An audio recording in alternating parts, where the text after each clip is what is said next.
Face front, true believers. This is Modular Media's No Prize Podcast. I am your host, Chris Gaston. With me, as always, is the person in this endeavor. Representing the distinguished composition, the Vacuuminator is here.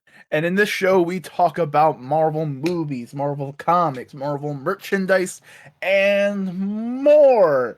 And boy, do we have an episode of television to talk about. We have much to discuss this evening. This is going to be a jam-packed episode, to be honest with you folks. Like, I'm sure everyone's very excited to talk about Loki. I'm very excited to talk about Loki, but oh boy, did Todd go on a tear this week, and I think we both read quite a few comics this week. Oh, I was thinking, did Todd McFarlane do something to get canceled? And I was like, oh, wait a second, he owns a toy company and we do toy news. I was worried there for a second. That would be the worst timeline if Todd got canceled, to be honest. I mean, what could he get canceled for? Hey, you drew that woman with big boobs. Yeah, that's the way you sold comics back in the day.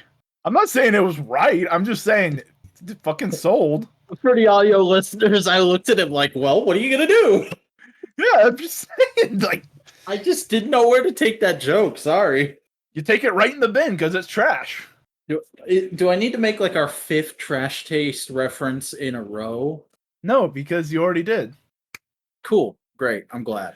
So do we need to talk about anything else before we really dive into Loki now? Oh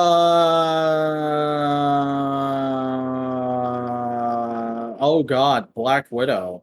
It's out next Friday. Yeah, so we gotta let's quickly discuss how we're gonna do that because we didn't do it off mic because professionalism. I thought earlier today, oh yeah, that's right, I need to discuss that with him, and then didn't think about it at all until you asked me just now. Beautiful, great. Are we sure we didn't swap personalities today? So here's the thing, I will be buying it on Disney Plus. One of us has money. Yeah, I'm not going back. Well, I don't have money. My mom does. I'm between jobs at the moment, but she pays for the Disney Plus account. I already checked with her. It's cool. We're buying Black Widow. But your guy who gives you password will be going to the theater, and it will be like a week or so before he does. Yes. Shall I pass password on to you, or do you want to try and get together with him for theater times? I would like to go and see him in the theater with him, but I am also strapped for cash, and I don't want to make him drive 45 minutes out of his way to come pick my fucking ass up. Even though if I said, like, yo, I want to go see the movie with you, he might, but, like, it's rude. We'll ask him tomorrow. Yeah, because I texted with him, and he was like, it's going to be a bit of a pain in the ass to get together, but I think we can probably work it out. Wait, when do you guys need to have seen the movie by? Friday. Oh, I worked that night. Yeah, we'll figure it out. Things don't always line up the way we want. I think either we'll be discussing the Loki finale and Black Widow in the same episode, or we'll be discussing Black Widow the week after the Loki finale. Because the finale is next week, right? Like, that's what I get from that news. No, Black Widow is what? Loki's 6 episodes. Oh shit! Yeah, Loki's the same amount of episodes as Falcon and Winter Soldier. So Black Widow is coming out in the middle of it. That's weird. Because there's next week and then 1 week after that. Yep. What are we going to do about this situation? I am curious to find out. Next time, we'll either be discussing Black Widow or we won't. Yeah, we'll make hey, follow us on The Modular Media at Twitter, and you'll get updates. And we'll update y'all on what's going on the podcast, what's going on in any other podcasts we're doing, such as Twit or Modular Components, or any other individual project that we have going on, such as Vac's YouTube channel where he reviews toys, Buster's ongoing mini video essays, and any upcoming projects from yours truly. Hey, look at you plugmeister. Hey, I'm like Ollie's hair, full of plugs. Now you're the one taking pot shots at Davis. Damn. Holy goodness that he has hair plugs now. I'm not making any insinuations. I'm just making a joke. Oh, he actually said he has hair plugs. Dude, that's why he was away for like a week. I didn't know. I've barely been keeping track of Wrestle Talk lately. Yeah. But but but but but but but but but but but Get on with it. fuck you. No, what? Fuck you. Just because of that, we're just gonna stall for more time. Hum hum hum hum hum. I'm speaking for the listeners and also for myself, who had to put up with 45 minutes of your bullshit before we recorded this podcast. Hey, you laughed at that bullshit, motherfucker. You laughed at that bullshit. I You did. enjoyed it. I wouldn't go that far. You indulged in my bullshit. I'll make that concession, yeah. So, Loki, episode 4. We get Nexus a little bit event. of a Nexus event. We get a little bit of a flashbacko to little Sylvie being a kid on the Asgard. Which was kind of like a big oh shit moment for me, just because from the backstory reveals we got from her last episode, I kind of assumed like, oh, she got taken around the same age as Loki, but she still had that lifetime on Asgard. Like the way she talked about, like, oh, I barely remember my mother. I assumed, oh, Frigga died when she was a kid, not she was taken when she was on a kid, and she's been on the run and had to go through pretty much her entire childhood and young adult life on the run from the TVA. Like that fucked me up for a second. In apocalypses. Mm-hmm. Yeah. I just had a thought. I wonder. Now we are both cis heteronormative dudes. I wonder if a trans person could look at this whole like bit of context and story as sort of like a trans allegory of like this is Loki as a girl, and basically this giant overbearing authoritarian thing is saying like no, something's wrong. I think. I could potentially see that take, but I would not be the one to make it. No, I'm not saying we're not the ones to make it. It's just that's a connection that can be made, and if it's substantive enough that a person who is trans and has that experience and that literary like know-how and like can see the themes and everything can make a full video about that, fucking dope, do it. Hey, Philosophy Tube, here's your chance to finally make a Marvel video and ride that algorithm. No, they made that one comics books video where they talked about the housing crisis. Oh, Jesus. Yep. But basically, Sylvie gets taken through the TVA, done through all the same things that Loki Prime went through that we saw earlier in this season. And as they take her to the judge, she basically bumps into the judge character. I can't remember her name right now. Ramona Renslayer, or Renslayer. It's Ravonna. Ravonna Renslayer. Renslayer. She's the person who took Sylvie in. Yeah. I definitely think they're going in the direction of Ravonna being Kang's lover and not antagonist like she is sometime in the comics. Mm-hmm.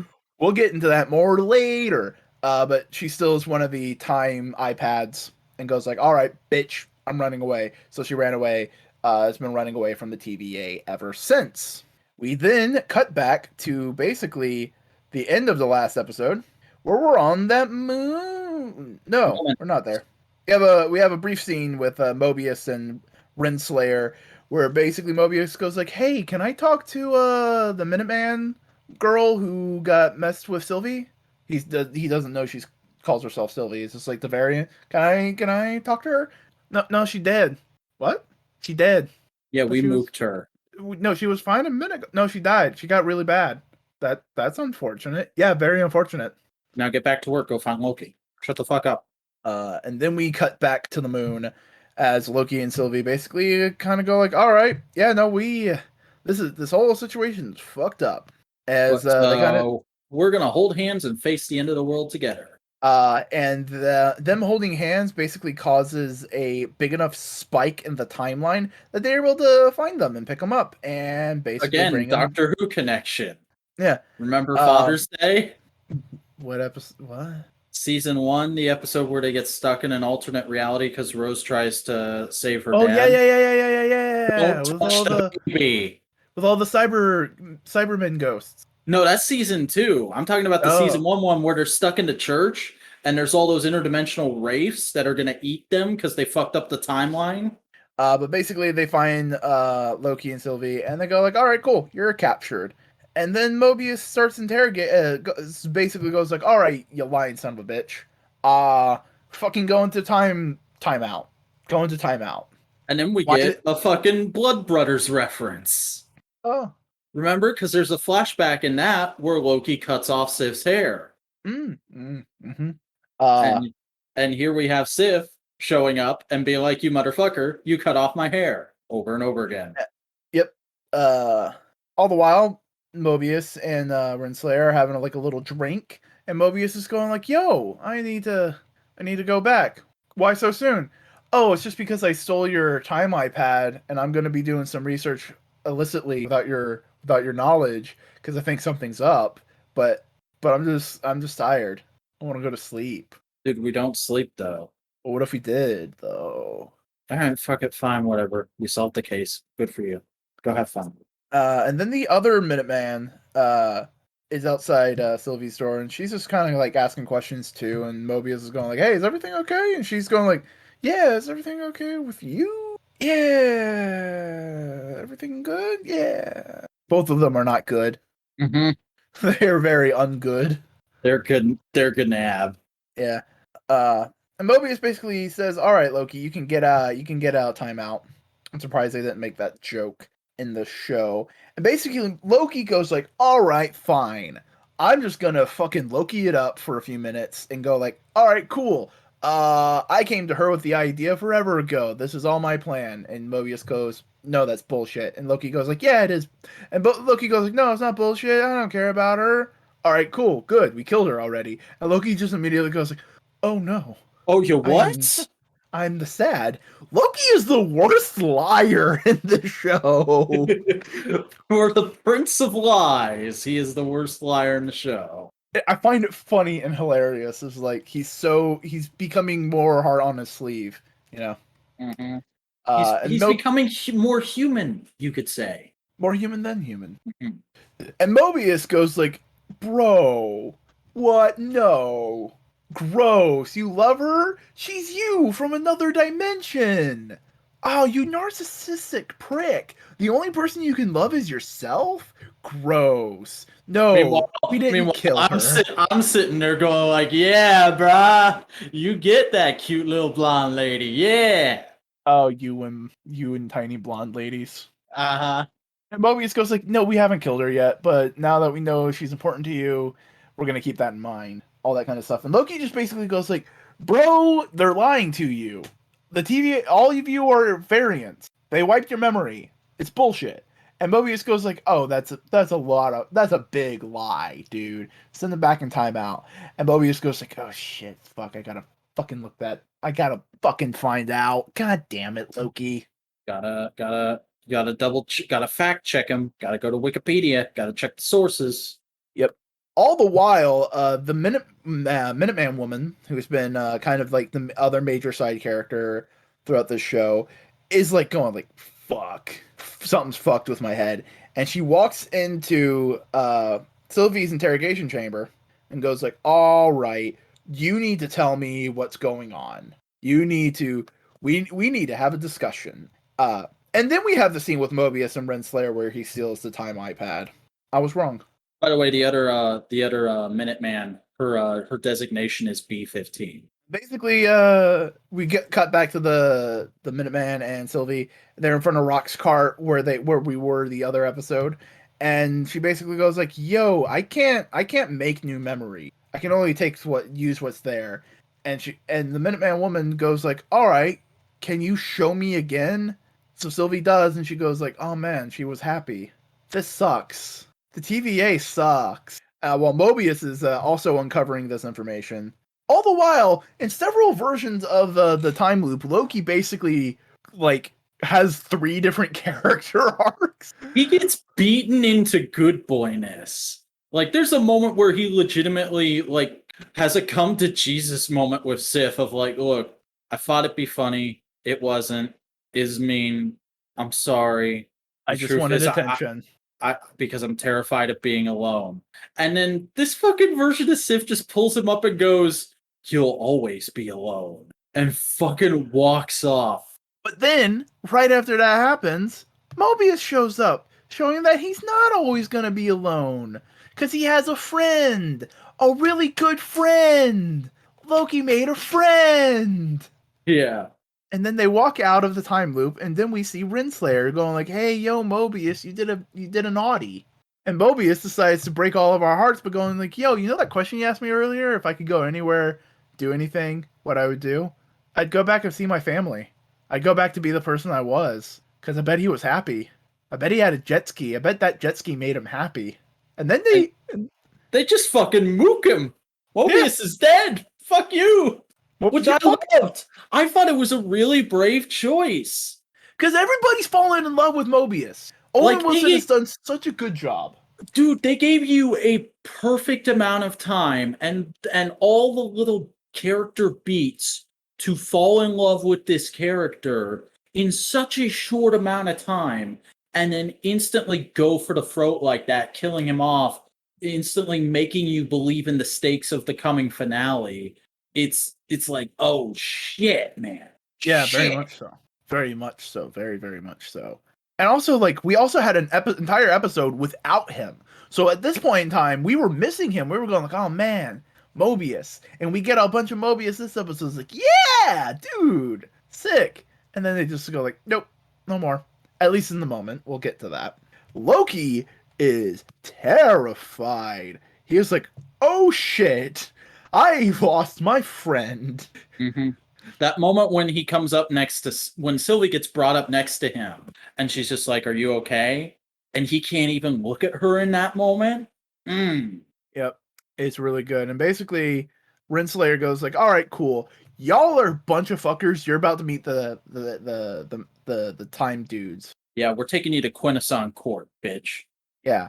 And while they're in the elevator, Sylvie goes like, "Hey, you brought me into the TVA. Why?" And then Renslayer goes like, "I don't remember." It's a long ass time ago. And it's just like, Jesus fucking Christ. Mm-hmm.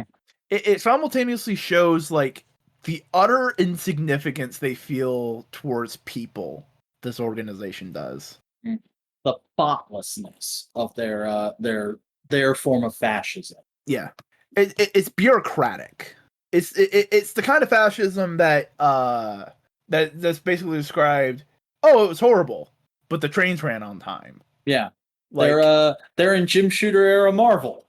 Oh shit! Bang pow zing. Bing pow zing. I stole that joke from Sal. But eventually, Loki and Sylvie beat up the guards around them, doing all that kind of stuff. And then Sylvie fucking straight up decapitates one of the dudes.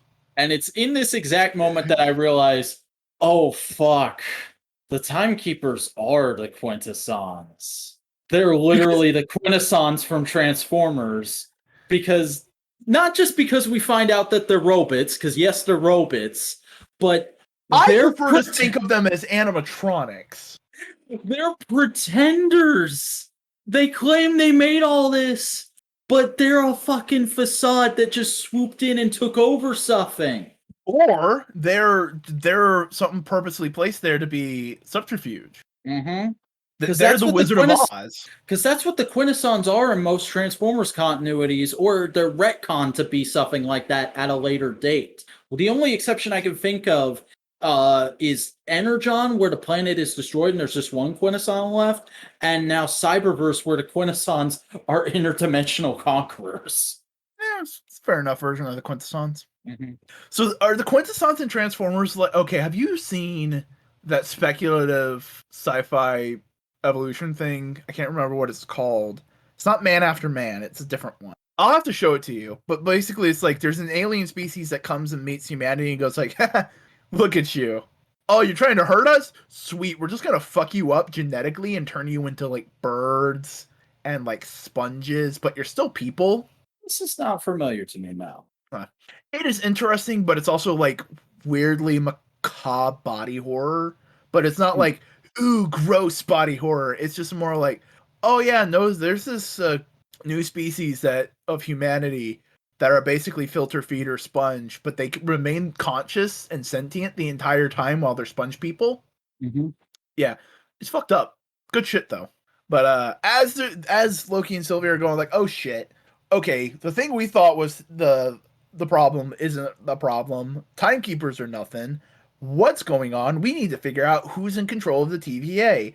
As Renslayer pokes Loki in the back with the whoop stick. And it's at this moment that I went, oh shit. And then I went, oh shit! They did it! They made the bravest fucking choice possible. They killed Loki off before the finale. Let's fucking go! Yes! This is actually breaking new ground in the MCU. As Renslayer is then taken to the ground, as Sylvie goes like, okay, fucker, what's going on here? You know more than you're letting on. And then the credits roll. And then It's the a very good song choice. Very good song choice. Oh yeah, no. The thing I am most glad of is that James Gunn came into the MCU and went like, "Yo, MCU music, 70s," and everybody was just like, "Yes, Yes, agreed. Good. Thank you. 70s, 80s, or like, it's that kind of vibe." Concentrate on the 70s, maybe aggregate a little from either end as well. Up until the 90s, Mm-hmm. because Captain Marvel, what's up? Well, But and then Defenders, which is no longer canon, they used some fucking Nirvana. they also used hip hop a lot too, but that's mostly because of Luke Cage. Yeah. What's up, Wu Tang? Um. Then the mid credits happen, and we see Tom Hiddleston, Loki, in a deserted area, going like, "Okay, what the fuck just happened here?" And he just goes like, "Am I dead?" And then a voice off screen goes like, "You will be if you stay there." And then we turn the camera, and it's into the Lokiverse. We have Kid Loki, Alligator Loki, Boastful Loki, which is an actual alternate version of Loki from the comics, I believe, and classic original 616 Loki, who's played by Richard E. fucking Grant. I lost it when I realized that. Because I don't think that's like 616 Loki. You know what that Loki reminds me of? It's the Loki from the Loki comic. The comic pop just did back issues on. yeah, Blood Brothers. Yeah, that one. But that's that Loki. That's what it reminds me of. The old, weird, shitty Loki. Mm-hmm. But like, I I was mad at first because I was like, ah, shit, they didn't actually kill Loki off. We're doing one of those kind of things where he's going to spend an episode getting some final character development before he goes off to the finale while Sylvie's unraveling the mystery. But then when I saw all the other Lokis, I got real happy, especially because Richard E. Grant, because for those of you who don't know, Richard E. Grant is a very prolific character actor in England, and every time he crops up in something I'm watching, he's always a delight. Oh, he's gonna be a delight because he's playing like old school classic style Loki. No, he's playing maniacally evil Loki. He's Shithead. playing Avengers #1 Loki. Mm-hmm. That man is gonna put the Hulk in the circus. God damn it. You're right. No, he finds the Hulk in a circus and then he brings him out and does all that shit. I'm on the Marvel wiki, so I can just get some information. Now I know there's precedent for all the other ones in the comics, but is there precedent for Alligator Loki? Because I've not seen that before. See, the thing that I think that is a world similar to Throki, the Froki, Throg, Thor Frog, Frog Thor. Frog Thor? Okay. You know? Yeah, I could see that in a world where Frog 4 exists, Loki's an alligator. Yeah. But it is definitely meant to be Kid Loki, which is Ecole, which is the current Loki. Yeah, no, version of it. No, Ecole's different. Ecole was his bird. Oh. Also, we got a mention of vampires this episode. Yeah, they mentioned vampires, titans, and Kree. Mobius did specifically in one scene, which, by the way, I'm almost certain next episode is going to be like the quest to find Mobius and get back to the TVA. Yeah. We're also probably going to see President Loki as a already established variant, not as our Tom Hiddleston Loki, but as a completely different Loki that's been already booped into this little pocket universe. Maybe this is the reality that Loki originates from. Also, I'm looking at the wide shot of all the Lokis right now, and if you look to the left of the right of Richard E. Grant Loki, there's a destroyed Avengers Tower in the background. Yep. No, I don't think there. No, I don't see a boastful Loki on the Marvel wiki. I think it's new. That's interesting. Because boastful What? Loki is the Loki that got Mjolnir, right? No, that's perfect Loki. Hmm. Because that's from a universe where it's like more pure and like. Because that's the same universe that the current Moon Dragon and her wife is from. Hmm. And it's basically like, what if Marvel, but like the really hopeful, optimistic DC moral, and like Loki's Okay. a good guy? That's interesting. Like, you know how earlier in the series Loki was going like, is there ever a Loki that wins? That's supposed to be the Loki that wins, essentially. Well, that's the thing, is like this whole episode, I kept going like, oh, they're making really brave choices, killing characters off right here. And you'd think I'd be mad or like annoyed going into this next episode with the predictions I'm making for it. I'm actually kind of excited because we keep talking about doing this show is just Doctor Who tropes in the MCU. Yeah, Next week is a multiple doctors episode. And that is literally the most fun kind of Doctor Who episode you can have. but we're definitely we're getting vampires, which means yo, bro, Blade. Mm-hmm. Morbius, except probably not because it's a Sony movie. I mean, with the way they're doing shit, they can integrate it. Mm-hmm. And Sony seems to be Sony does seem much more willing to play ball for Spider-Man after Yeah, that whole kerfuffle. yeah, we have to play nice for the kids' sake. Yeah. But that was Loki. Bunch of shit going on. Mm-hmm. Very exciting, very heavy episode, I find. Yes. But it just also just raises almost as many questions as it answers. Even more so. And now we have our final like goal for the series of like, all right, who's in control of the TVA? Because here's the thing: people have been going like, oh, is this Kang? Is this Kang? Because realistically, it would make sense for it to be Kang. It would, wouldn't it? I But don't think Kang's it's Kang. supposed to be in Quantumania, isn't he? Here's the thing: I don't think it's Kang. Who do you think it is? Immortus. Who? Okay, God damn it, I have to explain Kang now. Yeah. So Kang, if I remember right, is actually the descendant of Reed Richards. I knew that. And throughout Kang's life, throughout time travel and whatnot, he goes through many various identities. Not necessarily like personality, like multiple personality bullshit. It's just more of like, nah, it's just the way I look right now. So I go by this name now. Including Ramtut, which is an ancient Egyptian pharaoh, Kang the Conqueror, and after King the Conqueror, he becomes Immortus. Okay. He's just an evil time dude. That's about it. So does But- that mean Quantumania will be a prequel to Loki? Yes. If COVID fucked up the release schedule. But here's the thing: it's time travel, so that's perfect. Yeah. But no, basically, I think at one point in time, Marvel just went like, all right, all the time travel characters, let's just retcon them into one dude so it's easier. But Mortis also had a son who's the person who mind raped Carol Danvers in Avengers issue 200. Is that Michael Korvac or is that someone else? No, Korvac's something different. Okay.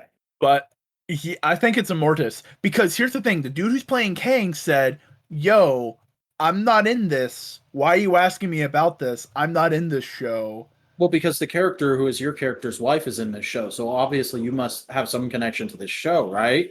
Also, it's about time, and you're a time character. It makes sense. But here's the thing, he doesn't have to be in the show.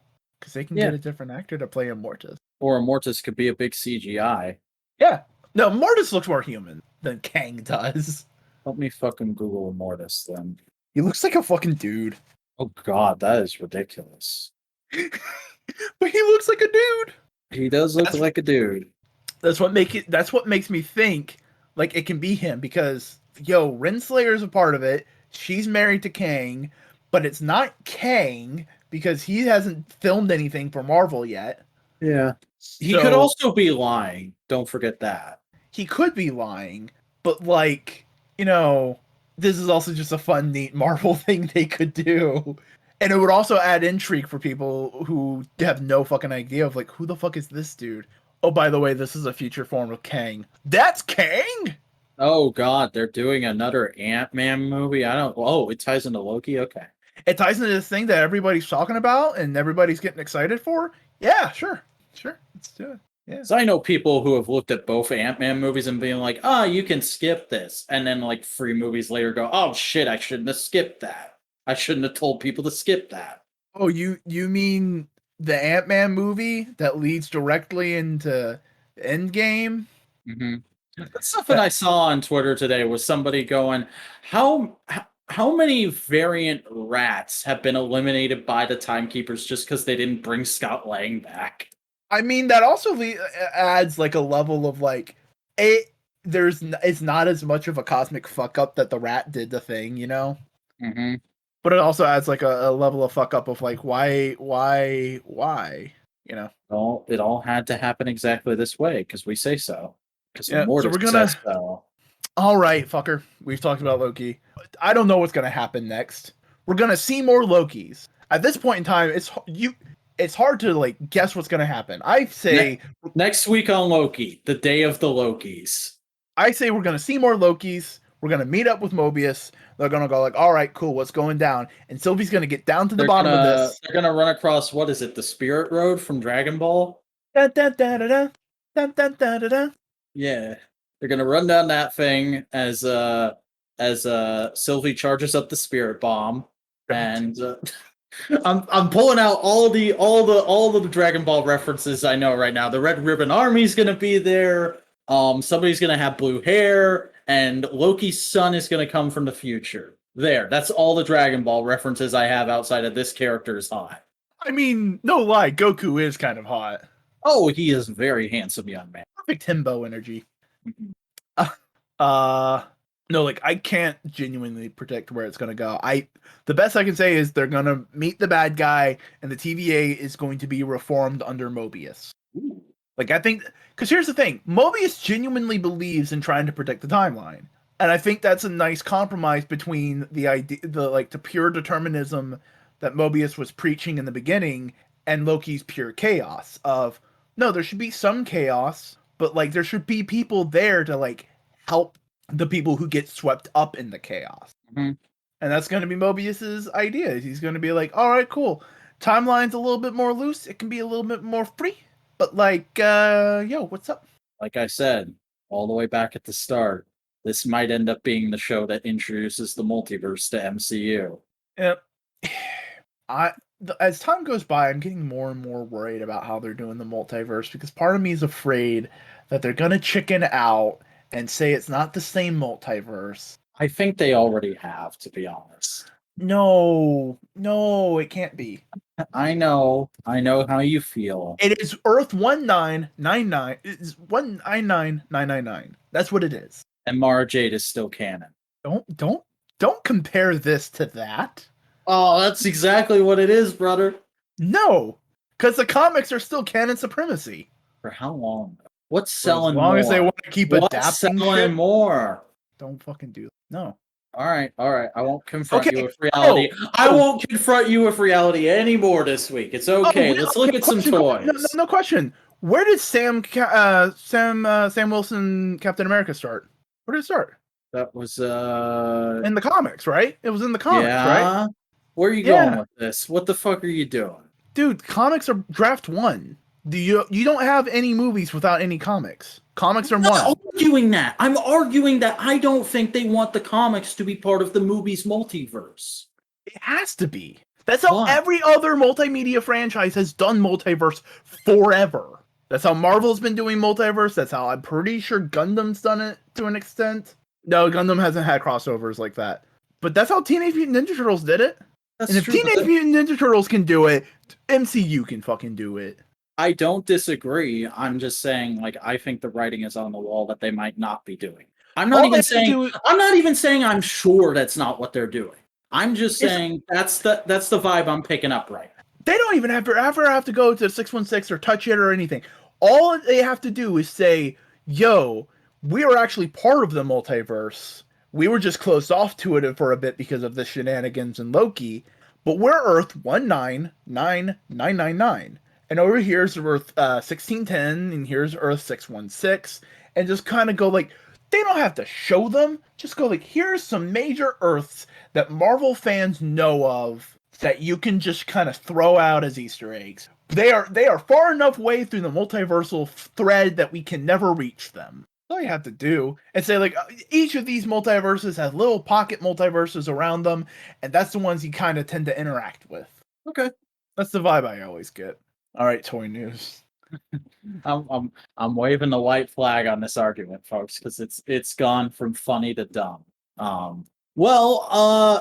Another company has thrown their hat into the ring of 1/12 scale collectible figures, specifically DC figures with the all new Beast Kingdom. I've never heard of this company before, but they seem to have a similar design philosophy to Mezco with their 1/12 collective line. They are doing the 8 Action Heroes Superman, which is actually going to be, I'm sorry, I misspoke. It's going to be a 1/19 scale figure, which it stands 8 inches tall. It has a full fabric costume with an articulated skeleton underneath, tons of effects, 2 different heads you can display it with, and multiple hands. And it's going to retail for $90. I'm not familiar with Beast Kingdom. Like I said, this is the first thing I've ever seen from them. I like the body of this figure. However, the head sculpts on this figure pissed me off because there's no happy face. It's a grumpy face, and it's a I'm gonna kill you with my heat vision face. This is a Superman figure for Zack Snyder fans. Yeah, this is like I went on a whole rant about this on Twitter the day this got revealed. Because like my whole opinion on this figure is, I'm sorry, but if you're making a figure of the nicest guy on the face of the earth and he doesn't have a smiling face, you're doing your job wrong. Because otherwise, this looks like a great figure. But with either of those head sculpts, he looks like he's going to kill everybody in the room. And that's not Superman. You can have an angry face for action poses, but that needs to be the alternate head sculpt. The default head sculpt should be a calm or happy expression. Yeah. At least some of the comments in the Toy Arc article you sent me are kind of agree. It's like everything from the neck down looks good. It's like yeah. Like the first thing I saw was like, oh, they just went with a very neutral face. And then I saw, oh, it only has 2 heads. That's dumb. Because it also is like trying to emulate that Christopher Reeve style Superman. Yeah.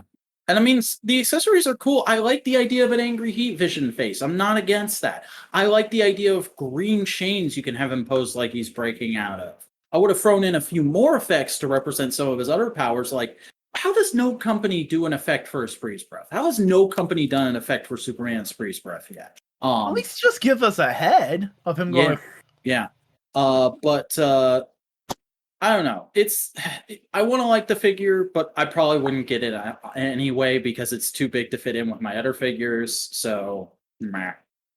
Let's move on to some Marvel news where the Age of Apocalypse wave now has in-hand photography. We are seeing what this wave is going. The actual figures are going to look like, because before it was all CG renders, because that's how Hasbro has been designing things since the beginning of COVID, is exclusively via CG renders. But now we have actual product shots, which means these are probably rolling off the factory line and getting shipped over to the US right now. In fact, this is from the beginning of the week, so I would not be surprised if these are on boats at the moment. Yeah. And I will admit they do look a good bit better in hand, especially Iceman. Iceman looks a lot better in hand because his blue color is a lot more prominent. He doesn't look like he's just completely clear in some spots. But he still has that kind of clear vibe, which is cool for an icy dude. Yeah, he's translucent blue. He's not straight clear, which I dig. I also like the shading on Legion's pants. That's nice. Mm-hmm. But other than that, I don't have much additional to. Oh yeah, I should mention a lot of people were complaining about Kitty's head sculpt. It's it's definitely a downgrade compared to the render. The render looked much more accurate, much more darker color in the hair. The eyes were a lot less squinty. Is a way I could put it. This head sculpt looks like something was lost in translation. Cyclops really looks really good though in hand. Yeah. Yeah, he definitely rocks it. I also have warmed up to this version of Sabretooth a little bit, I gotta admit. I'm half tempted to get him just to put him next to frickin' what's the skinny one's name? He's in Hellions. Skinny Wolverine? Skinny Sabretooth looking guy got killed during X of Oh, Swords, came Wild back Child. looking Wild yeah, Child. Wild Child. Yeah, because the first stage of Apocalypse Wave had Wild Child in it. And it's kind of funny. He gets killed in X of Swords and comes back buffer. Now this Sabretooth is coming out, and it looks like post X of Swords Wild Child. Wild Child post X of Swords is not that buff. Yeah, that's fair. But no, it's a very solid looking fake. Oh, Yeah, solid looking wave. Again, the only one I'm really jonesing to get is Legion, just because it's the first Legion figure in this line. Mhm. But I'm sure those who are already locked in for it will enjoy it. Next, we have a little bit of a preview, and I'm guessing we won't get the full reveal of these figures until the show is over. But Hot Toys has teased their Loki and Sylvie figures with that one image. You don't need to click on the article. I mean that jacket looks really fucking good. Mm-hmm. Those are going to be big figures too. For those of you who don't know, Hot Toys is 1/6 scale, which is 12-inch. That's doll size. Yeah. Hot Toys always feels like the thing of like you have to either collect toys or hot toys. Mm-hmm. Because Hot Toys are also like $150 each, standard. Yeah. And you can get like 3 Transformers for Oh, dude, you can get like 8 Transformers for that if you're smart. See, I was also thinking like, oh yeah, Unicron. That I think like 3 or 4 Hot Toys would equal a Unicron. Is that just how we're gonna measure currency from now on? It's just in how many toys you can buy? I'll have 1/4 Unicron, please. Yes, I'll spend 3 Marvel Legends. Wouldn't that have been amazing if they had done Unicron as a Build-A-Figure throughout the whole of the War for Cybertron line? You just get like a thumb with one figure. I mean, dude, why not? Oh my god. No, that's how you build Primus. Yeah, do that for the next trilogy, Hasbro team. But it is now time to enter the Toddverse. Are you ready? Oh, give me the Todd. All right. So Give me that Todd all over my face. I will give you much Todd. Starting with the DC Multiverse Batman Beyond Build to Collect Batwoman. Okay. Batwoman Beyond is a thing I was not aware of, but I went and read up on it. Apparently, in the Batman Beyond comics, there's a point where Terry disappears, and Dick Grayson's daughter, who he did not have with Barbara Gordon, but has red hair, has to take on the mantle. She gets a hold of the suit, and she becomes Batwoman for a little while, and that's what this figure is. And I gotta admit, I'm not super into it. I think the shoulder pads look weird. I don't like how the symbols kind of hanging off the lower torso. It's just not a look that I think really works. Which is weird because it's the same basic design idea of Batman Beyond. There's just these little extra flares on it that I'm sure is to make the figure better articulated, but make me go like, yeah, I wish you hadn't done that. Yeah, I don't know. It's fine design. It's just not the best toy. Also interesting that they're still kind of keeping Blight in shadow. We know Blight is the build to collect figure, but he has not been fully revealed yet. I thought it looked like it. I thought that looked like the Joker who laughs. No, the Batman who laughs. No, that's a different. Oh no, no, you're right. You're right. All right.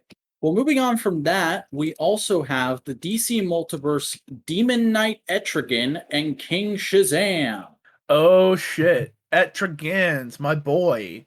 Yeah, and I like this Etrigan design. It strays very far from the classic design, but it still looks pretty badass. And I think you could also fit it into some alternate displays. Like, imagine this with like some Dark Souls figures or stuff. Imagine this just looks like a perfect version of Etrigan to be in like a Justice League Dark display. Mm-hmm. With like a badass Wonder Woman and like John. Have they ever made a John Constantine toy? I mean, they have, but not in this line. Can't wait for that. Detective Chimp. Oh yeah, Like we say that you say that name and people go like, "What?" And it's like, no, Detective Chimp's badass. Fuck you. yeah. Tick Chip's great. Um, King Shazam though, definitely looks like a hard pass because it's more Dark Knight's metal, the infected kind of shit, and I'm not down with that. Yeah, Uh, but yeah, that Todd, you're. Etrigan's cool. I want to see a classic Etrigan too. Mhm. But like this Etrigan's a cool Etrigan. I watched this toy news and review channel called The Floosh, and he's been theorizing a lot that their strategy is probably similar to Marvel Legends, where they're doing super modern version of the characters to get the molds out there, and then once they have enough parts built up, they can mix and match to do classic versions. So Fair it'll enough. probably be in like another year and a half, we'll see classic Etrigan. Yeah, no, but like classic Etrigan, for lack of a better way of describing it, I like DC characters that feel like they can be Marvel characters, like Etrigan and Static and And Ambush Supergirl, because Bug. we've discovered on this podcast that Supergirl technically is a Marvel character. Yeah, no, she's just Russian in Marvel Yeah. Oh Lord, what have you done to me? and has a demon fetish. Oh Lord, what have you done to me? Anyway, the Suicide Squad is getting DC Multiverse figures, and we've gotten some new images and reveals for them, including the fact that Bloodsport and Peacemaker will be getting exclusive unmasked variants, and the build to collect King Shark will be released as a single carded figure as a like exclusive figure at Toys R Us, or not Toys R Us, excuse me, Walmart, and it will come Cool. with it will have different printing on the shorts, and will come with 2 decapitated limbs. Oh, there. I thought that it was just an alternate head. No, it's a completely different figure. What are you talking about there? Bloodsport and John Cena. They're the same figures, they just have different heads. They're in different boxes. That's I because they thought it don't was come an with the build to, accessory. that's because they don't come with the build to collect parts. What do you mean? Wait a minute, what am I looking at here? Look at the Peacemaker box and then go to the right a few and look at the Peacemaker Unmasked box. They're selling them as two different figures, not as an accessory. Yeah, that's what I said. They're unmasked variants that'll be exclusive to stores. When you said unmasked, I thought it was an accessory. Oh, well, that's just miscommunication on everyone's part there. Well, John Cena also gets a sword and an axe. God damn it. Yeah, Why? because Warner Brothers doesn't want toys of their characters coming with guns right now. So everybody gets a sword or a javelin in this line. But King Shark, Massive Shark Man, can come with decapitated limbs as accessories. That's perfectly fine. Hey, Also, there's going to be guns all over that fucking movie, too. at least Polka Dot Man gets his polka dots. Yeah, and his goggles come up. He doesn't have an unmasked variant. It's just you can move his goggles up, which I think is nice. Yeah. I don't know how I feel about having unmasked versions not as like accessories, but as like variants. Yeah, that's a thing Todd has been doing for a little bit now. I'm not a huge fan of it, especially because, as exemplified by this line, his unmasked heads aren't the best. Dude needs to get a hold of some face printing technology. But I get That the John Cena looks like John Cena from 2004. Yeah. But I get the logic behind it though, because he's explained a couple times part of the reason they do it. Because if you're not aware, Todd does these like long live streams where he'll reveal his figures. He doesn't do the traditional press releases, which is fun. It's quirky. But he's explained like this is part of how they pay for the molds, so that the line doesn't get too glutted up with repaints. Is like not unmasked head, store exclusive. Fair enough, but it's just like I prefer it as accessories. That way you can choose whether you want to or not, and not have to spend an extra $20. You know. Definitely. That is my preferred path, but I also get the logic behind Todd's path. It's that catch 22. Yeah. Then we have reveals of some McFarlane SDC exclusives that are going to be released through Target because SDCC isn't happening this year. It's still off until next year. and that is a armored version of their Justice League movie Darkseid. The Unmasked Peacemaker was going to be an SDCC exclusive, and a repaint of one of their Mortal Kombat figures. And in that article, I think they just have pictures of the Darkseid. It's a cool looking classic Darkseid. It looks like a tunic. It sure is a redesign.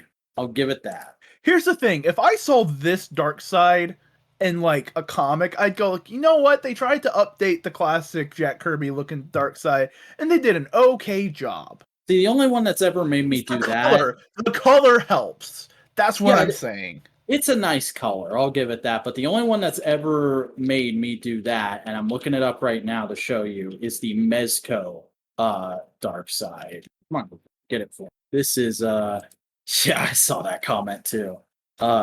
This is my dream Darkseid figure. I need to get a hold of this.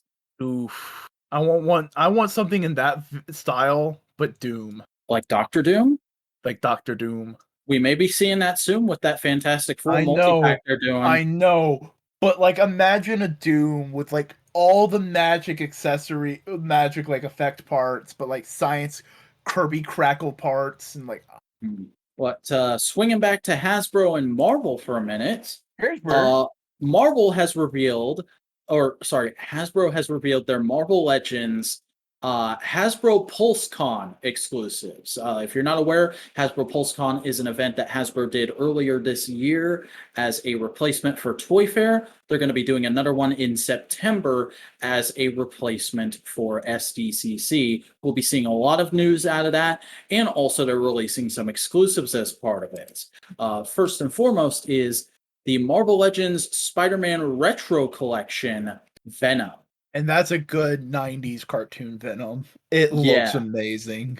This is the Venom figure I've wanted from Marvel Legends since day one. Because I've told you before how like 90s cartoon Venom is how I always envision Venom in my head. He is bigger than Spider-Man, but not as big as the Hulk. This is a Venom that's on the Omega Red body, and also has cell shading paint to make it look like it's right out of the 90s cartoon. Which means like heavy neon highlights, one half blue, one half red, which looks amazing. Yeah, it looks really cool. If I'm being honest, I would prefer it without the highlights. I think that would be better for figure photography and shelf display, but I get why they put them on there. They look great. I think this would be a great figure to get and display mint on card. But then, that's not the only Hasbro PulseCon exclusive. The other one, which is very clearly meant to be an SDC exclusive, is the Marvel Legends MODOK World Domination Tour. Yep. Because it's a remold of that MODOK they just put out. But now he's got Elvis hair and shades. He has a microphone accessory, a burger beam effect part, and he comes with the captain from Next Gen, which I believe is the book this look is based off of. Next Wave. Agents of Hate. But just a whole ass other figure as an accessory, who seems to have some new parts. I think those shoe parts are new. But also, like, he is a character that's like not used often, so it makes total sense. Like, he is only going to be a character that people who want this MODOK will want. Mm-hmm. Like, I looked at this and I went, that is hilarious and awesome, but I definitely don't need it. I can easy pass on this set. It is very much it is a set for the people who love Next Wave. Mm-hmm. So I hope everybody who likes Next Wave can get a hold of it. Because I still don't have regular MODOK. I've seen him in the store 3 times and just haven't had the money to get him. But I won't lie, I'm very tempted by that Venom. I might be looking to get that Venom. We'll see. We'll see how events proceed. But let's move over to Kyoto, who have revealed 2 variants for the Reveltech Amazing Yamaguchi line. The first of which is to coincide with the release of the movie Venom Let There Be Carnage. Are we going to talk about that when it releases on this show? We can. I don't know if I'll be able to see it, though. Yeah. That's the thing, is like, I like the first Venom, but I don't know if I'd go see a sequel to it in theaters. You know what I mean? Right. We may talk about it when it comes out on home video, folks. Yeah. But for now, there is the Reveltech Amazing Yamaguchi 008EX Carnage Limited Edition Clear version, which is the exact same figure as the first Carnage they did, but now it's made in clear red plastic instead of the solid red plastic it was originally, which honestly looks way better. If you look up the original figure, it's got kind of like a muddy, muddled look to it, but the clear version gives it this kind of ethereal, energetic vibe that I love. I'm honestly kind of tempted by this. Yeah, see, like, Venom needs to be matte. Carnage needs to be shiny. Yeah, because Carnage is Chaos Boy. Carnage is a serial killer. Carnage is a serial killer. And But personally, I also believe he's also an arsonist. Shout out to the Spider-Man cartoon, how they censored Cletus's origin. Remember, in the cartoon, he was an arsonist, not a serial killer. yeah. But we also have another variant in the Reveltech Amazing Yamaguchi line, which is the Deadpool X-Force version 2. They're releasing a variant of that new Deadpool we discussed last week in X-Force colors. Hell yeah, X-Force. Yeah. I honestly think this is a great idea because, again, to go back to something the Foosh talked about, for people who bought the first Deadpool and were looking at the second one going, I think I'll pass on that, they never released the first Deadpool in X-Force colors. This is your excuse to buy the new mold. Yeah. The X-Force Deadpool is like one of the great Deadpool costumes. Mm-hmm. There's so many characters in Marvel who are like, yo, their original costume, it's great, it's classic, iconic, but then there's that black version. That black version, though. Like, pretty much anybody who has an X-Force costume, I'm like, yo, I want the regular version of them, and I want the X-Force version, please and thank you. Yeah. But no, that looks fantastic.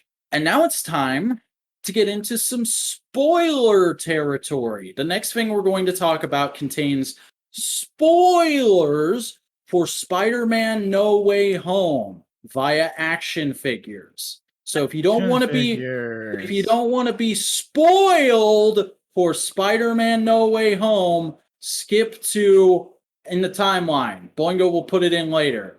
No, I won't. Okay, well. Hey, if you're watching this on YouTube, the YouTube video always says spoilers beware. That's true.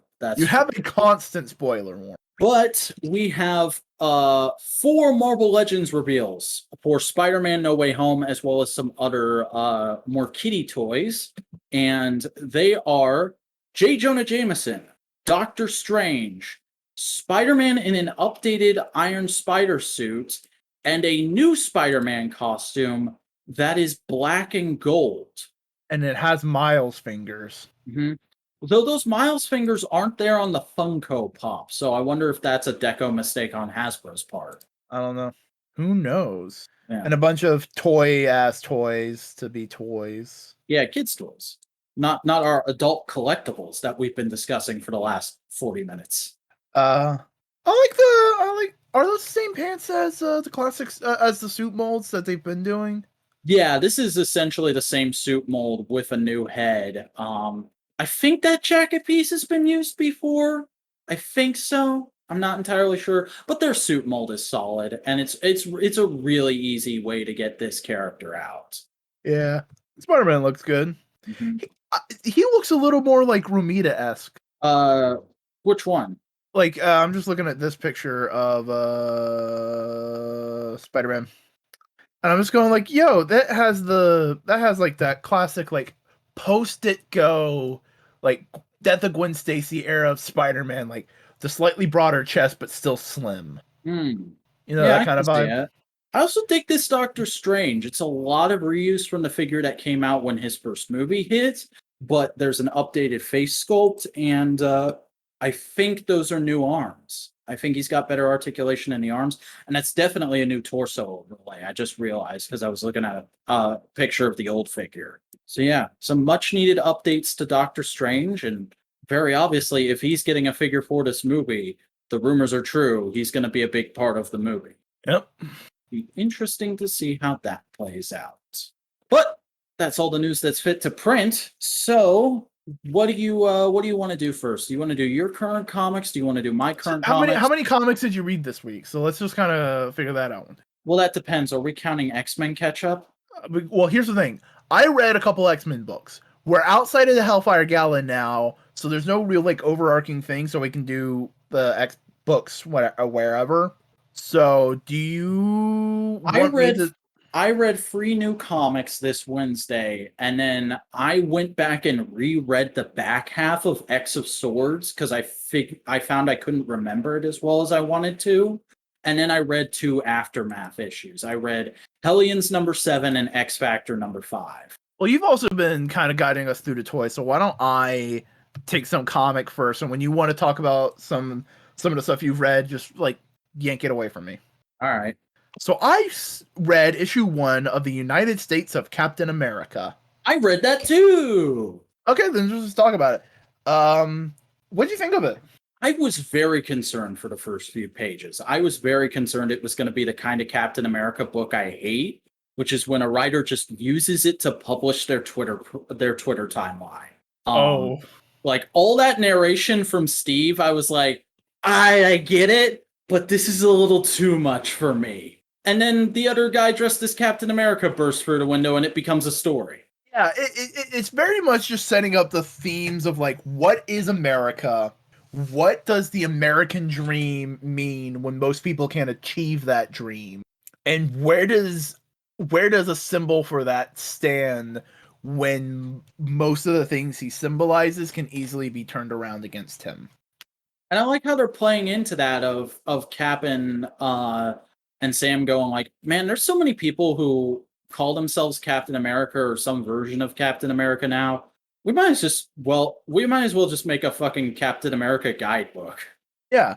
But like, yeah, no, an evil Cap bum rushes in and steals the shield. Just the shield. Mm-hmm. And then they go on a little merry adventure and with a train and everything. Yeah, that's really cool classic comic book stuff to have Captain America trying to stop and then dealing with the aftermath of a train crash. Yeah. And then they see a person who kind of looks like Captain America in and around and goes like, oh, is that the dude? And they get him and the guy's going like, yo, dude, I was trying to help. And Cap's going like, what the fuck's going on? And he goes like, I'm just on the tracks. I'm on the rails. I'm just trying to help people as best I can. And Captain America immediately goes like, all right, cool. You're helping us now. Yeah, you're a good boy. We like you. And this guy just seems really cool. Yeah, because we also get his backstory in the backup feature, and I hope that continues to be a regular thing. It's just backups of like, here's another Captain America. I like this interpretation of like turning Captain America into a folk hero, not just a superhero, but like he's Paul Bunyan. Yeah, he's Spartacus. Yeah, anybody can be Captain America, and that's what this is going on about. And it's trying to reclaim that idea of like, what is America? Mm-hmm. You know, which I can dig. This new Captain America, the Captain America of the railways, is a 19-year-old gay kid who escaped a concentration camp, a corporate concentration camp, and is also just a general runaway and helps other teen runaways. Like that's his focus. Mm-hmm. And like it's really cool. And basically, Steve and Sam go like, yeah, no. You never know where he's going to be, but he's a good egg. Yeah. Keep an eye out for this boy if you need help. Yeah. And like basically Sam and Steve go like, all right, cool. Captain America road trip. Let's do it. Mm-hmm. We're doing Green Arrow, Green Lantern in this book. Yeah. And it's just, it's really cool. Like, I think there was some people concerned when they were going like, oh, hey, here's some new Captain Americas that's going to be in this new book. And people going like, what? This makes total sense. It's so good. Yeah. Like I said, I was very concerned with those first few pages, but it very quickly won me over after that. They needed to set up the theme. That's about it. I also like how it's I was having like straight Nick Spencer flashbacks reading that. I won't lie. But they also had Steven as a kind of stealth suit, which is kind of nice. Yeah. Nice Steve was in the variation. Suit. Sam was in his awful current Falcon costume. Maybe this is also a way to get him out of that costume and into something new. Yeah, it looks like next week him and Steve are both going to be in their Captain America costumes, Yeah. or Yeah, next that's month, really I should say. This is yeah, next month. It's a monthly. yeah, very cool that they put this out the Wednesday before 4th of July. Yeah. Which, by the way, we're recording this on 4th of July Eve. Everybody, don't forget to leave out beer and wings for Captain America. No. He Captain America's a little bit nicer than that. Leave out some whiskey. Bourbon. Because it's a good old American drink. Yeah, no, really good. I can't wait to see more. It seems like a nice, fun, if politically charged romp. Mm-hmm.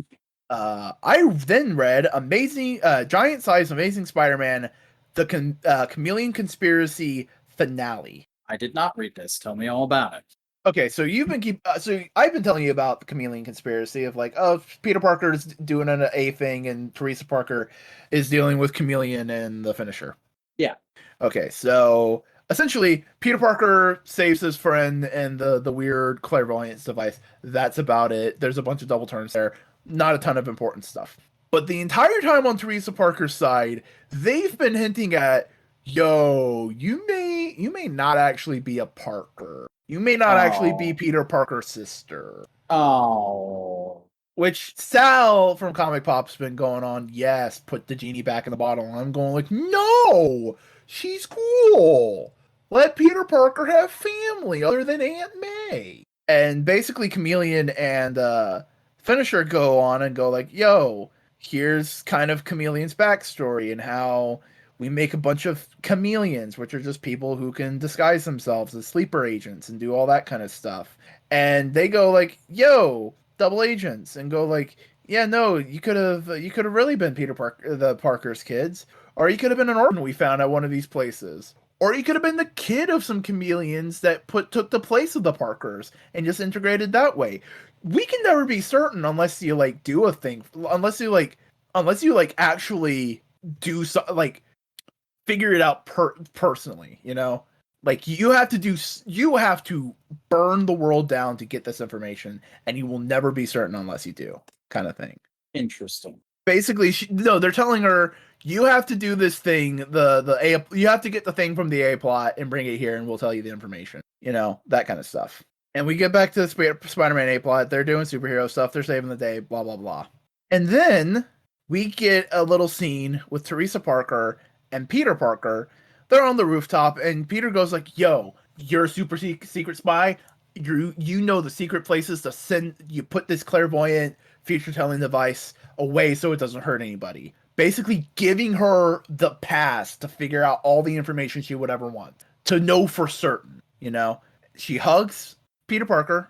She says, "I love you," and she basically goes, I could go back right there right now and try to force him to tell me the truth. My only fear is maybe he does. How would I survive hearing that? The answer is I wouldn't. It would break me. I've spent a lifetime fighting these demons, questioning who I am, fearing what I might become. The idea that I could be a thing that I hate the most is something too terrible to face. No, that's not who I am. The finisher is right about one thing. Who we are, where we're from, we decide these things. She breaks it and basically goes like, yeah, nah, bitch. I don't care what my backstory is. I'm Teresa Parker. Found I am family. Peter Parker's sister. Found This is what fucking I want to family. be. Let's go. Yes, good. Even though we don't, there's uncertainty. So if another writer wants to fucking actually open that genie, fine, whatever. But they're just going like, no, Teresa Parker is family. Suck it up, old comic nerds. And then we get some hints of like Chameleon and the centipede dude that's been fucking with Peter, Harry, all that kind of stuff, all that kind of jazz. But yeah, no, Teresa Parker, still Peter, still a Parker, and I love it. Fuck yeah! Just tell me when you want to start talking about your comics that you read. How about we start interspersing, because I don't think we have any more crossover this week. All right. So, like I said, I read 2 Aftermath issues for X of Swords, starting with Hellions number 7, which is basically just we have to get the Hellions back together because they all fucking die. And Yeah. it's fucking hilarious how it opens with Sinister pleading to the Quiet Council, and they're all like, should we tell him that we're already resurrecting most of them right now? And Emma's just like, no, let him squirm. Let him squirm. Beautiful. It's perfect. That's how Sinister should be treated. He should be seen as a threat, but the minute they can fuck him over, yeah, let's fuck him over. Mm-hmm. But no, they get everyone back, and we see the new versions of Wild Child and Nanny, I believe is the egg lady's And name. don't we get another one of Orphan Maker? That's the plot now. Is Orphan Maker's suit was damaged beyond repair, so they need to go get Nanny's ship out of impound so she can make him a new suit. Yep.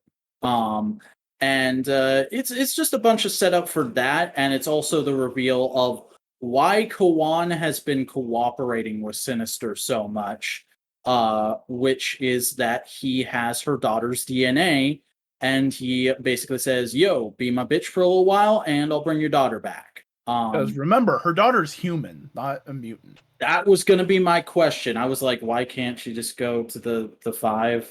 But okay. So her daughter is pre-established as well, right? Yes. Okay, because I know shit all about Kawan. So this is basically my introduction to that character, and I'm like, all right, cool, motivation. I like it. I also like what's his name, the dude with the robot arm, being like, yo, so Wild Child, what's it like being back and stronger? And he's just like, I just want to hunt and kill and mate. I want to mate. And it's like, oh fuck. He's feral Wolverine. He's feral, horny Wolverine. Yeah, the most dangerous combo. And then the sequence when they crash the plane into the installation and kill Sinister's beloved AI son was also great. But no, just a solid issue setting up for more stuff to come, and I'm still liking Hellions. Hell yeah. Mm. Finger guns, woo! Woo! But you're wrong. We do have some crossover. Issue Okay. 7 of crossover.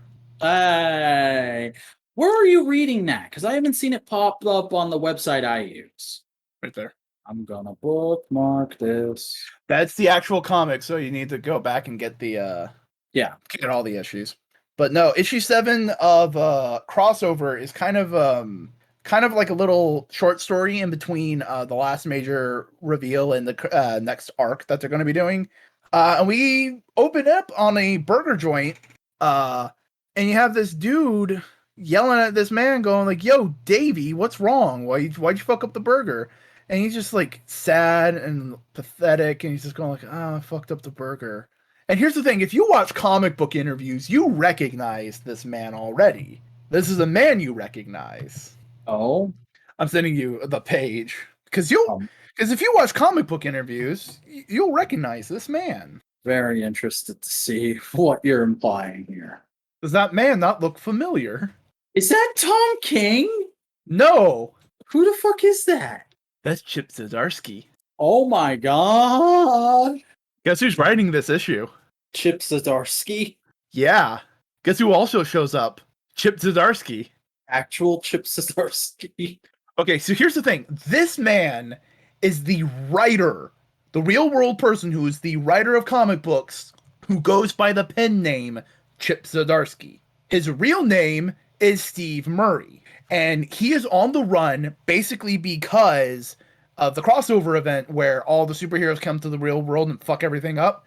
Comic book authors and artists are being basically treated like shit and hunted down. So he's on the run. He's running away, and he's trying to do as many odd jobs as he can, but he's miserable because he's shit at everything other than writing. Makes sense. You know, and so he pops into a comic book shop. He's longing for the good old days. You know, I'm being hailed. All right. Yeah. No, sorry about that. No, Chip Zdarsky goes into a comic book shop, try to relive the older days. And the comic book shop owner recognizes him and goes like, "Yo, you're Chip Zdarsky."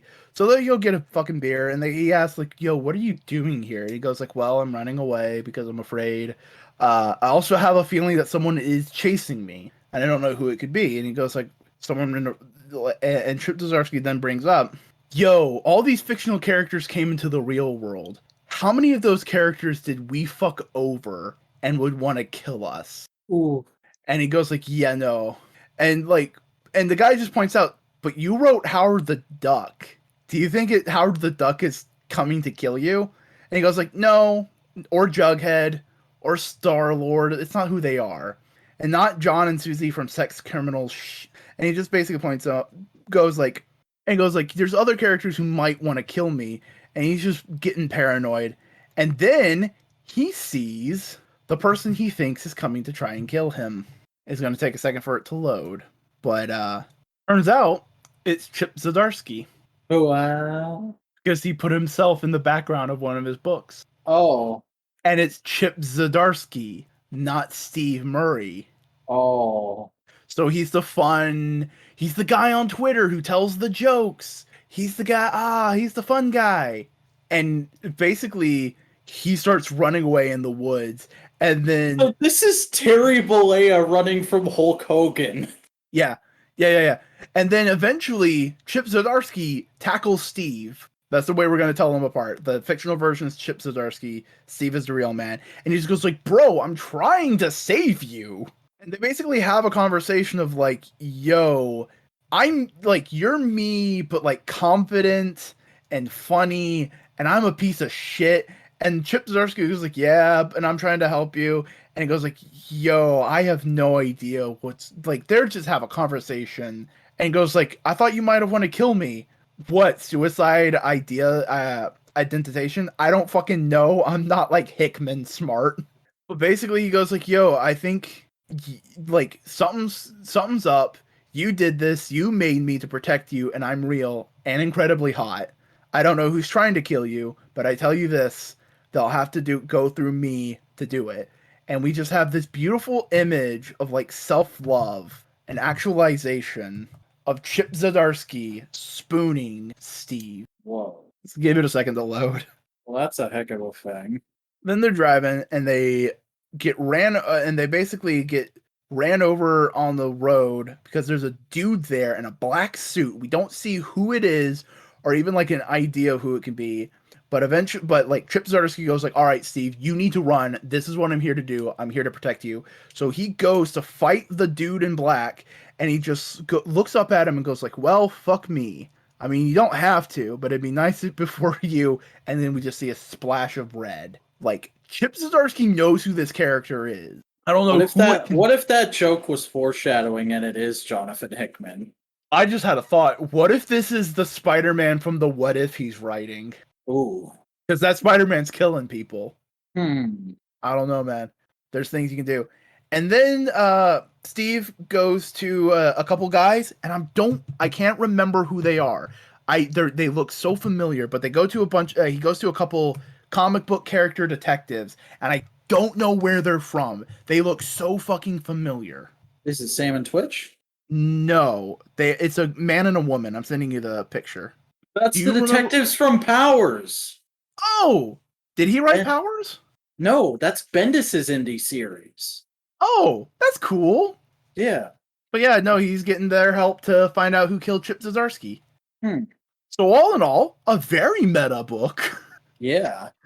Holy shit. And then next week we're back on Kate's. Nice. And I think Madman might be showing back up because the art that they're showing to like hype up the next issue has a little Madman in it. Oh boy. Part of me really hopes this is canon in Madman. Like this is the next Madman adventure after the last one. That'd be neat. I kind of want to tweet Mike Allred that and just go like, "Hey yo, does this crossover is crossover like a thing that actually happens to Frank, or is this a different or do you consider this a different Frank?" He's like, I don't fucking know. I'm trying to write ecstatics right now. And if you don't care, fuck me, right? If you don't care, fuck it. I'm just being dumb, curious nerd. Oh boy. But do you have anything else to say on that? No, it's just a good issue. In a long line of good issues. Excellent. Well, the other X-Men book I read this week, X of Swords Aftermath, is X Factor number 5, which opens up with the Mojoverse live stream of Wind Dancer being shot on camera for people's entertainment. Yay! Social commentary. Woo! Wind Dancer's got her powers back though, so that's nice. Yeah. Because she gets resurrected immediately. And I like the world building of acknowledging, like, hey, every time we bring a flyer back, the first fucking thing they do is fly. That's like their base instinct. That's interesting. But it's also like it's kind of like nice and hopeful and saying like that's an experience that they have and they love it. Mm-hmm.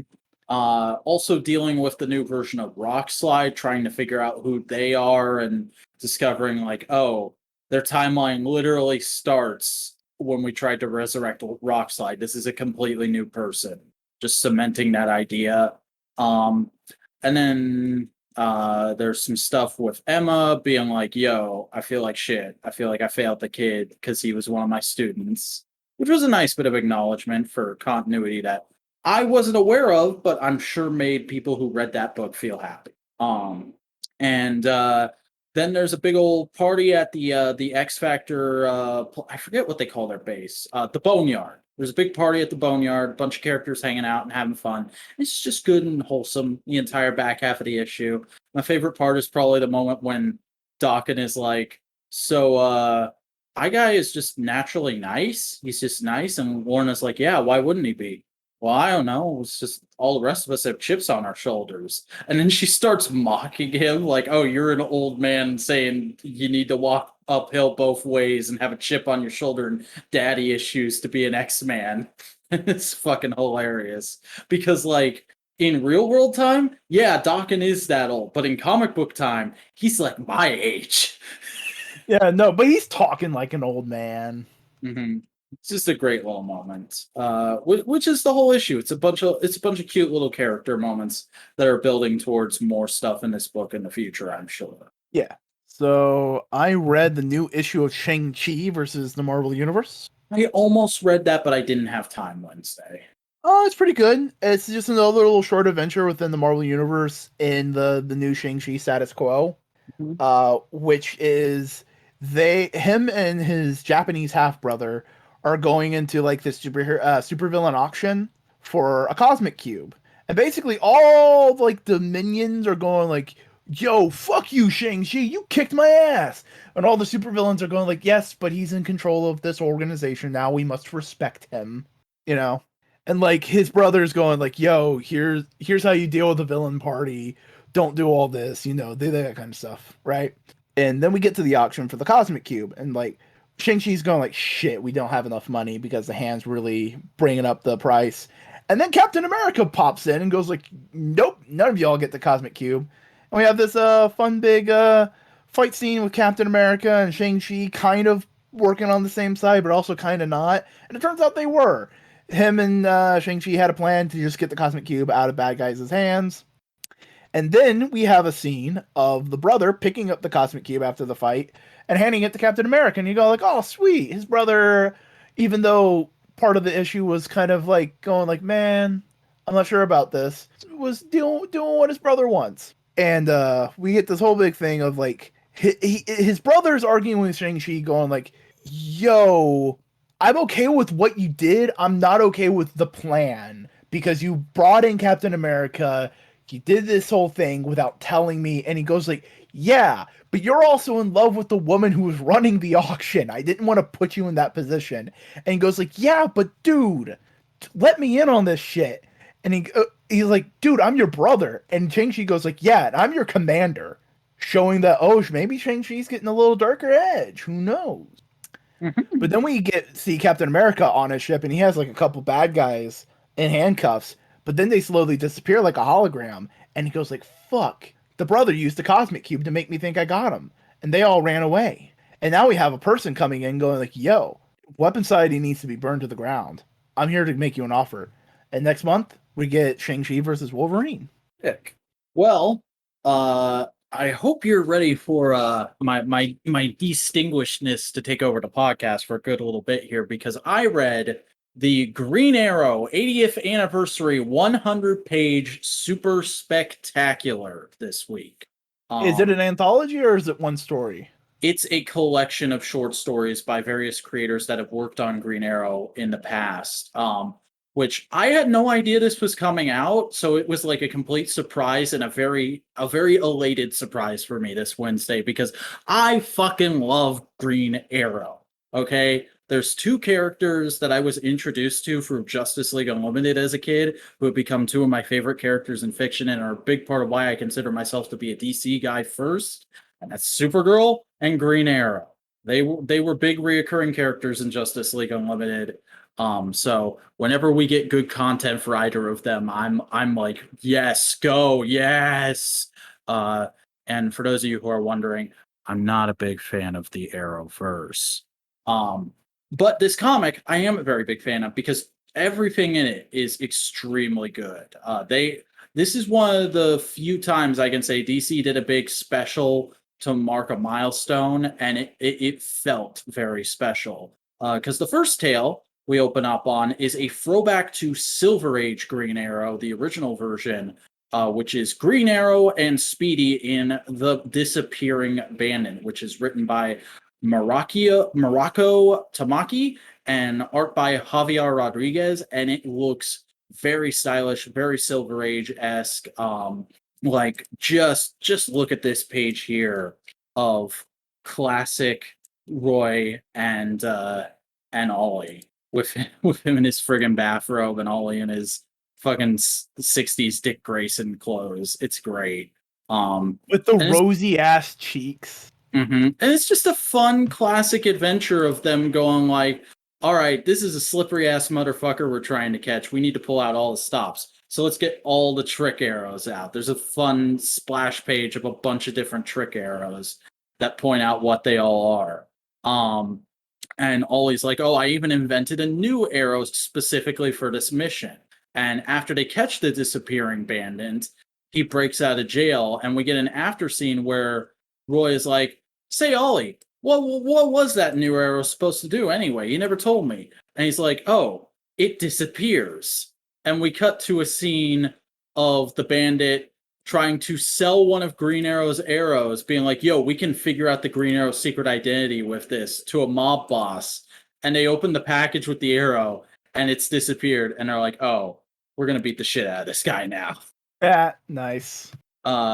Then we have Punching Evil, which is written by Tom Taylor with art from Nicholas Scott.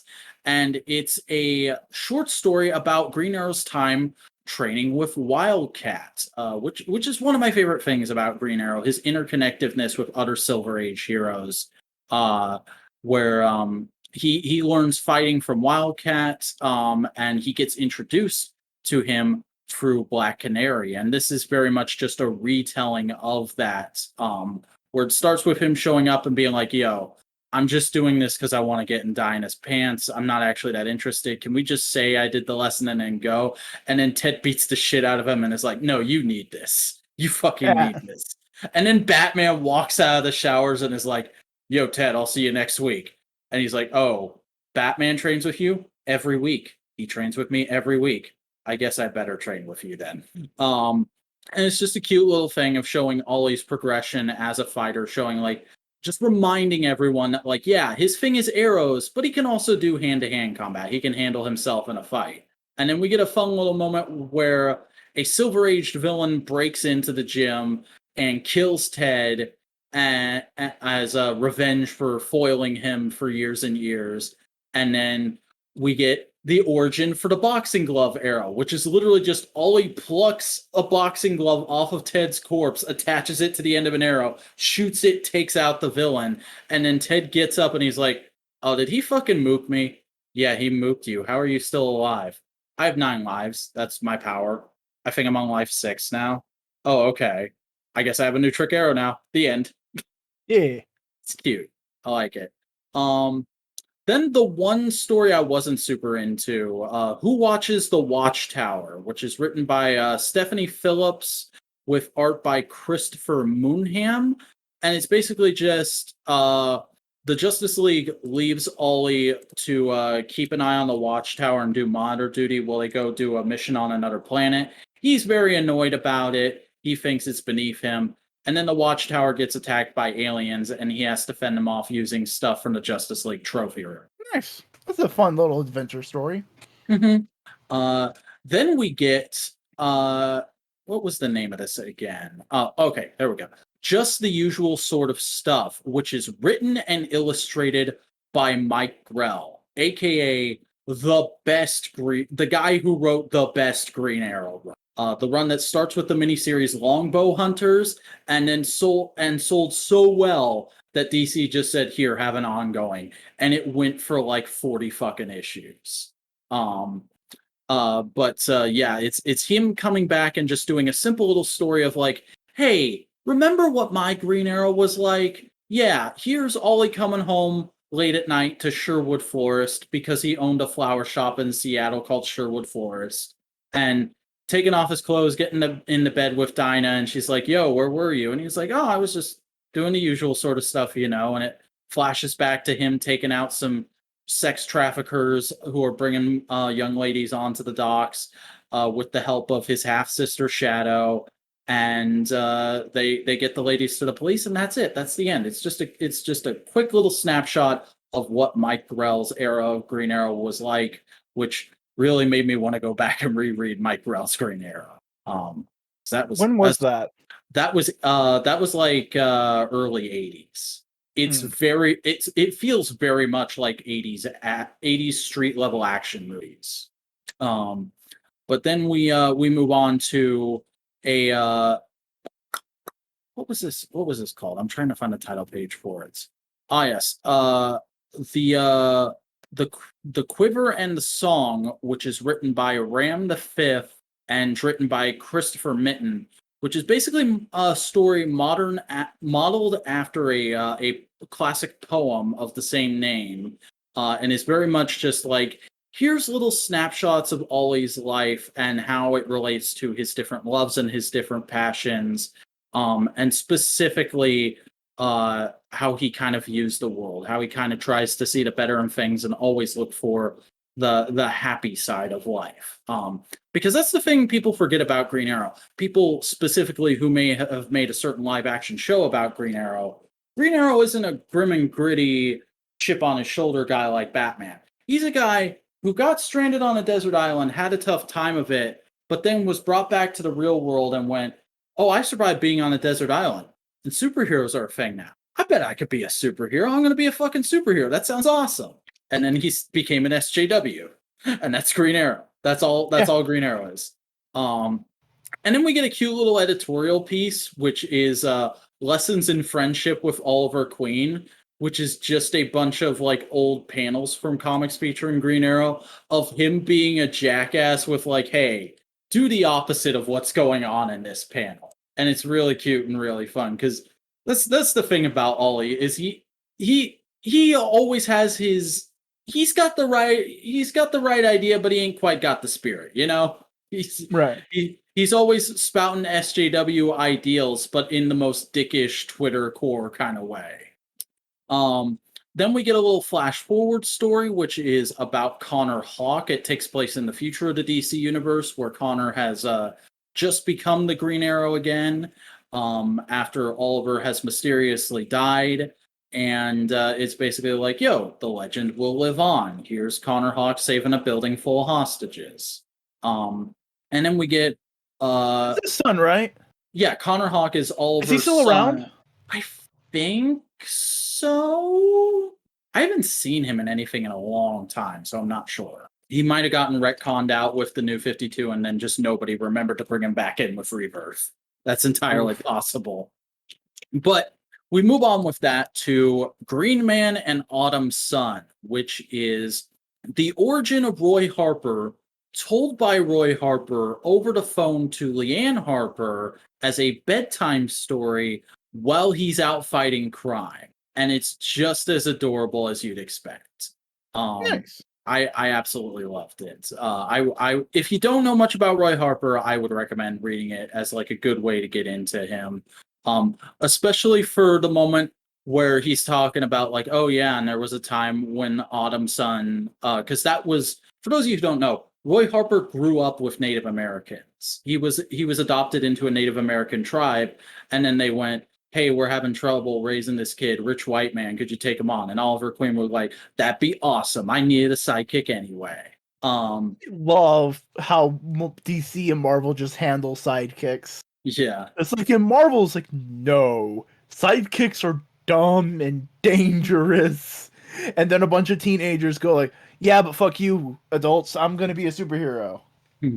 Uh, but then there's a bit where Oliver, or not Oliver, I'm sorry, Roy is talking about like, alone in the city of stars, autumn sun was as sad as a forest with no deer. At night he counted the stars outside his window in the language of the people, so that he would never forget. And he found over ways to comfort himself.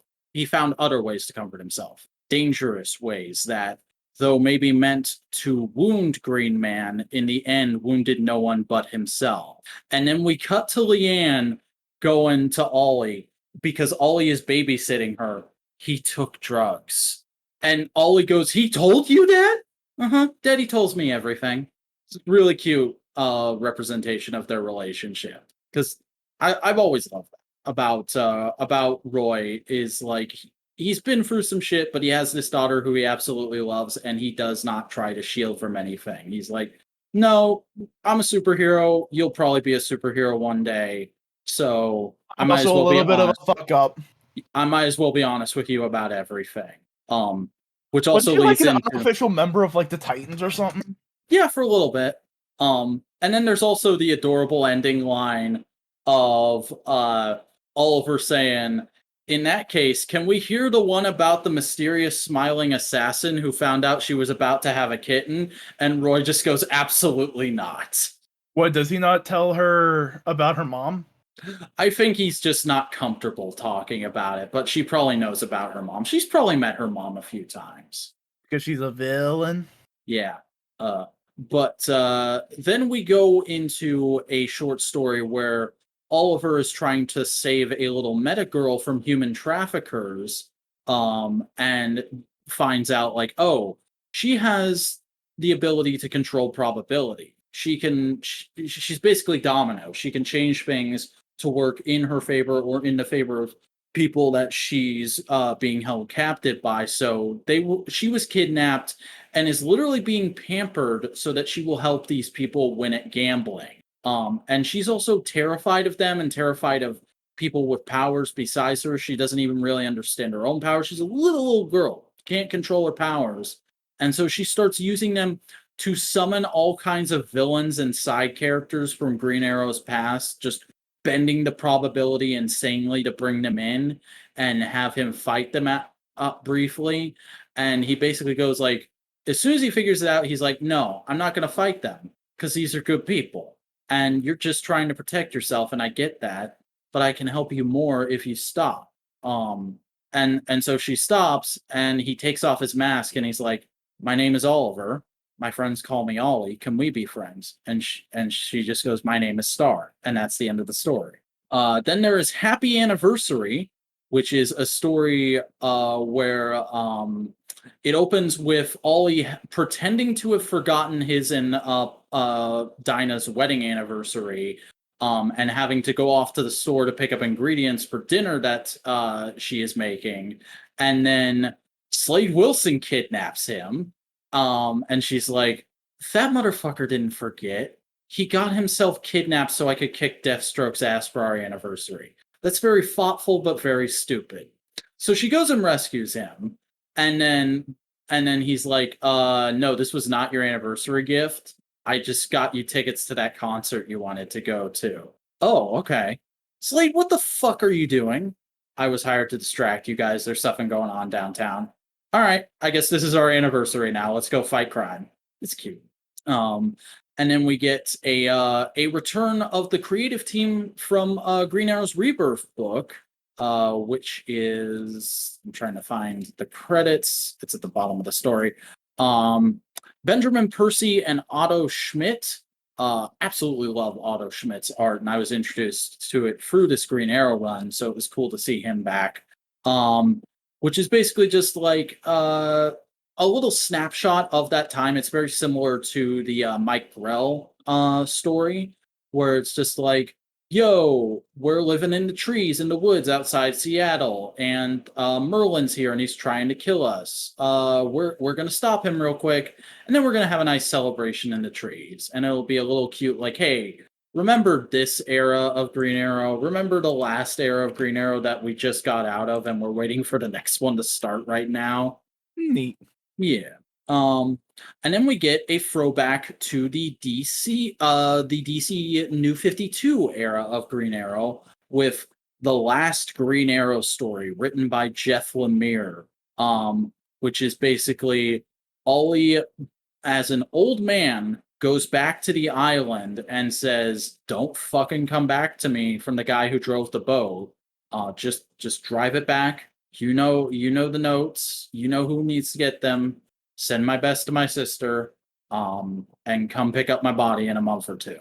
And we see he is hunting someone, and he is trying to confront something, and eventually it is revealed he is hunting his younger self. He's trying to deal with his demons. Hmm.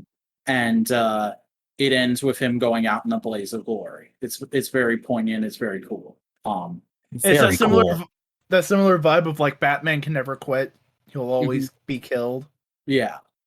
Oliver Queen will always be facing his inner demons. Yeah. And once he finally does, it'll be the last thing he ever does. Yeah.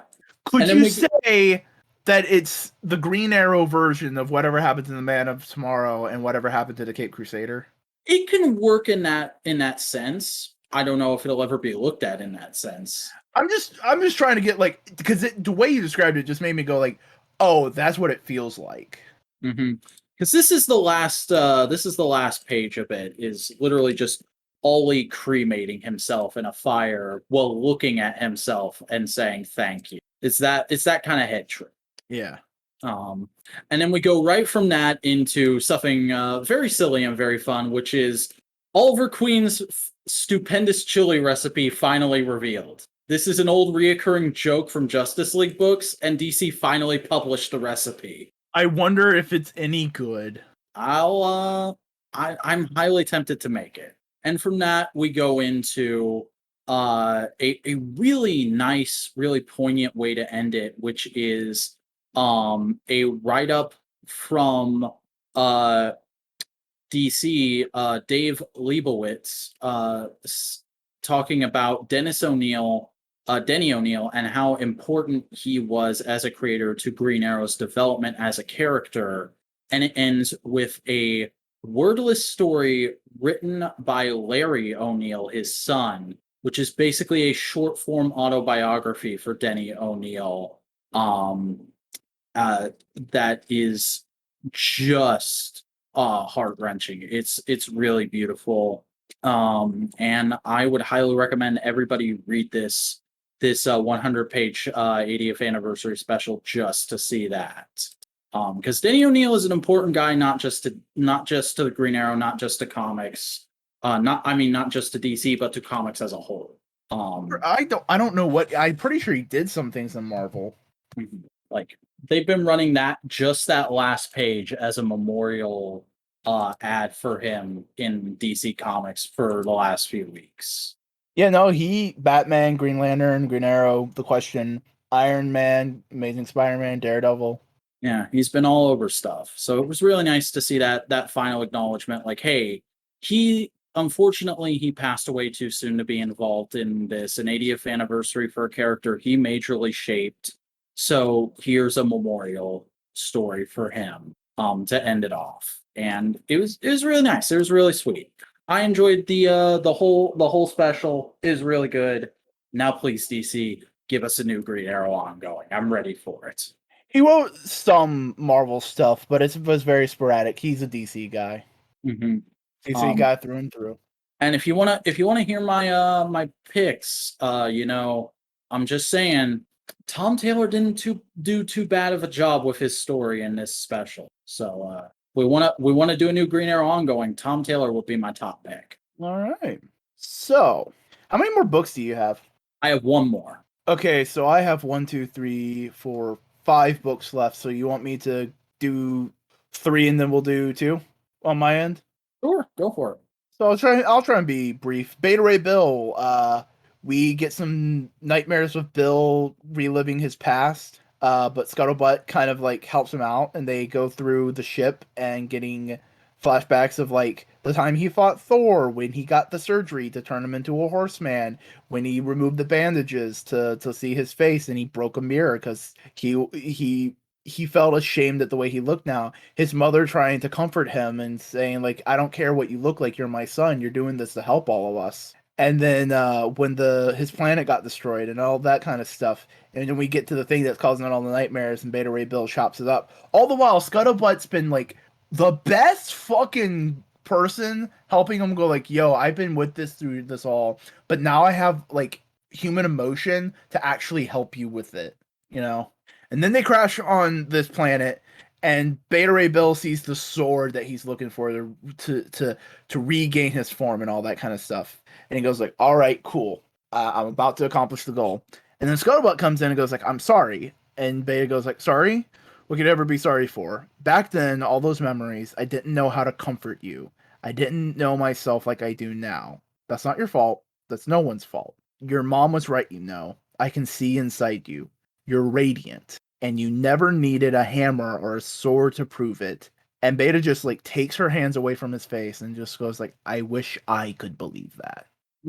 But I've never felt that inside. I wish I can see it, but I can't. You have to forgive. I have to forge it the only way I know how. Basically saying, I appreciate that you love me for who I am, but I feel like shit, and I want to fucking fix it. Which, fair enough. Yeah. So he grabs the sword. Is a real thing. Yeah. And it's not even, it's just like, he feels more comfortable there. And basically, he grabs the sword, and then Surtur pops up and goes like, yo, bitch, that's my sword. I've been wanting to fight you. So fight me. And then next, we're going to get the grand finale, Bill versus Surtur. Part of me's hoping that everything comes out in a happy end, and I'm like, yay. But I've read this author before. It tends to be bittersweet. So I have a feeling either Bill's going to get everything he wanted with the sword, but lose Scuttlebutt, or he's going to forget the sword and gain Scuttlebutt, but still feel some discomfort with his body. But Scuttlebutt will help him through it. Interesting. That's my predictions for the next issue. Then I read issue 31 of Daredevil. Oh boy. So, Kingpin had Bullseye under lock and key, and Bullseye's escaped. Oh shit. Yeah. And Matt Murdock's still in jail. Oh fuck. Yeah. And basically he's dealing with President the best he can. The few friends he's made goes like, yo, man, you can't just keep hiding in your jail cell because they're just gonna not be afraid of you, all this kind of stuff, all that kind of jazz. And goes like, yo, you're not special, Case, Daredevil, you pretend you're so damn strong, but you're just weak, and you know why? Because you don't know yourself. Like, harsh truths on Matt. You need to toughen Matt up. And then we go to Elektra, who's been Daredevil for the past few issues. And the girl she picked up, she's basically trying to protect her. And Elektra hands her some boxing gloves and goes like, all right, cool, we're training.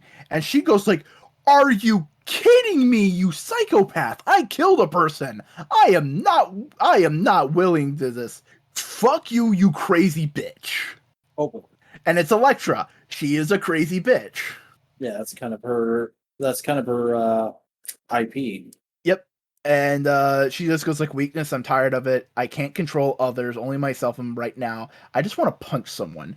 Like, she recognizes I can't force her to do this.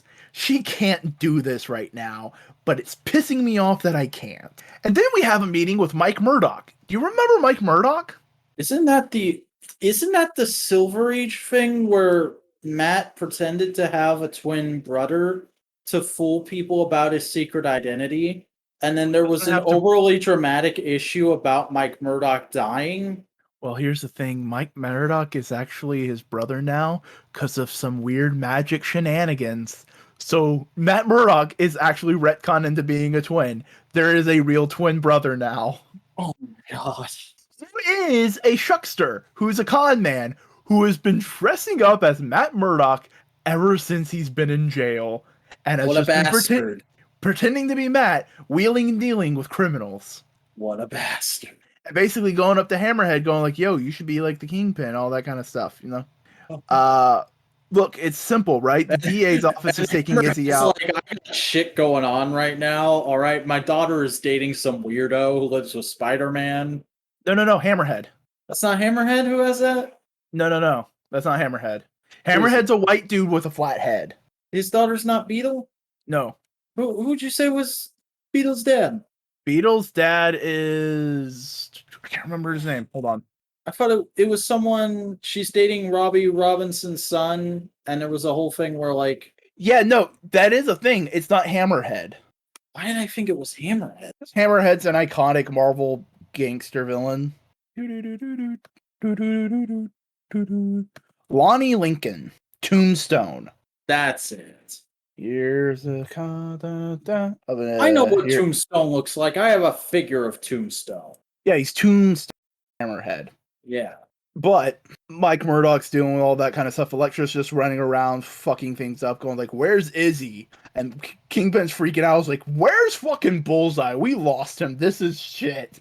And the cops are freaking because he's asking the commissioner of police, and he's like grabbing his face like this, going like, "Where's Bullseye? Find Bullseye!" And the cops are pulling guns on Wilson Fisk, and he goes like, "Bitch!" As fucking Typhoid Mary puts knives against the cops' heads. Just going like, this shit is fucked all together. As Bullseye is in a high-rise apartment after killing a couple of people and goes like, "Yo, I have a headache that's killing me." And he looks and sees the vision of an angel that says, "Hey, shouldn't you kill everyone?" Good lord.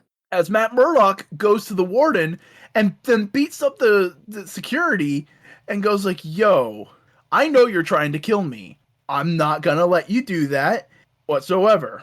And he breaks up the button that would call security and goes like, "Why are you doing this? So you can fight me? So you can beat me up?" And he goes like, "No, I want you to do it so you can scream for help." So the dude starts screaming. Matt's just going like, "Haha, I made my point." Uh, Izzy's like sad because her son's died because of all this gangster shit.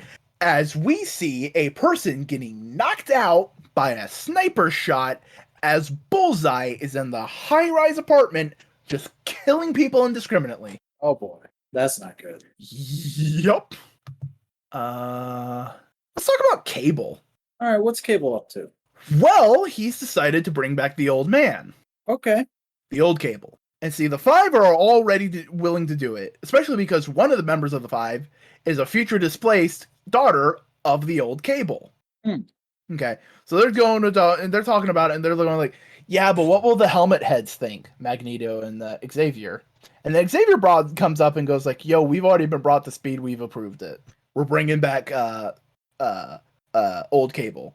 We're bringing back 90s Cable that everybody remembers and already has a billion action figures. Calm down, old comic fans. And they never even said like we're never bringing him back. That's been a big thing with Cable so far. Is like there's overlaying idea of like this old Cable's a figure and bringing it back just makes sense.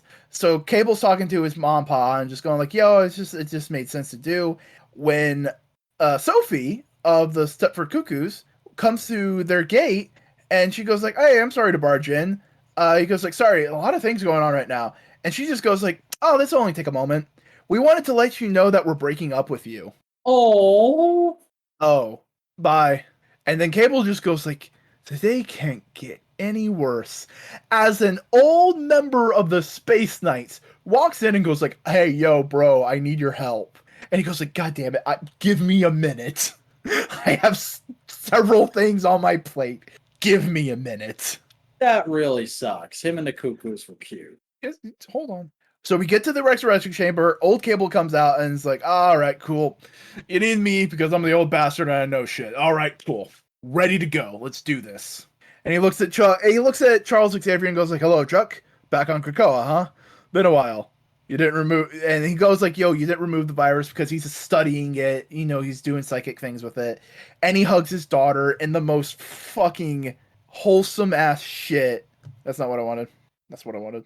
I have seen in quite some time with old man Cable, and it's adorable. Oh.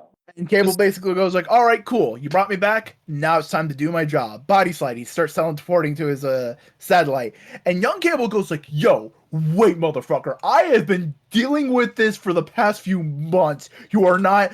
And he starts being teleported to. He's like, "Yeah, that's fucking right, bitch." So they're on the real talk though, I really hope we get a figure of young Cable in the Marvel Legends line sooner rather than later, because it's a great character design and I'm enjoying the character a lot. Oh yeah, he's great. So they're on the satellite, and a young Cable sitting on the chair, and old Cable goes like, "That's my chair. That old man fucking, that's my chair, boy. You'll get that chair in a couple decades when you look like me." Mm. You know. So they're gearing up, getting ready to go on the adventure, and old Cable just goes like, "All right, cool. Here's the things you need to do in order to do this right.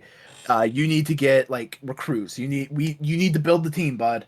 You're building the team. I'm getting some recon, that kind of stuff." And goes like, "Yo, this dope ass ship I have, you get to borrow it for a bit." Hmm. And then old man Cable goes and talks to Magic, Oh, and basically goes like, "Hey, yo, can you help me? I need a favor. I don't want to spoil a surprise, but you're gonna need this someday. Favor from the old man. Where are we going? Take a look in my head." And basically, we team back up with young Cable.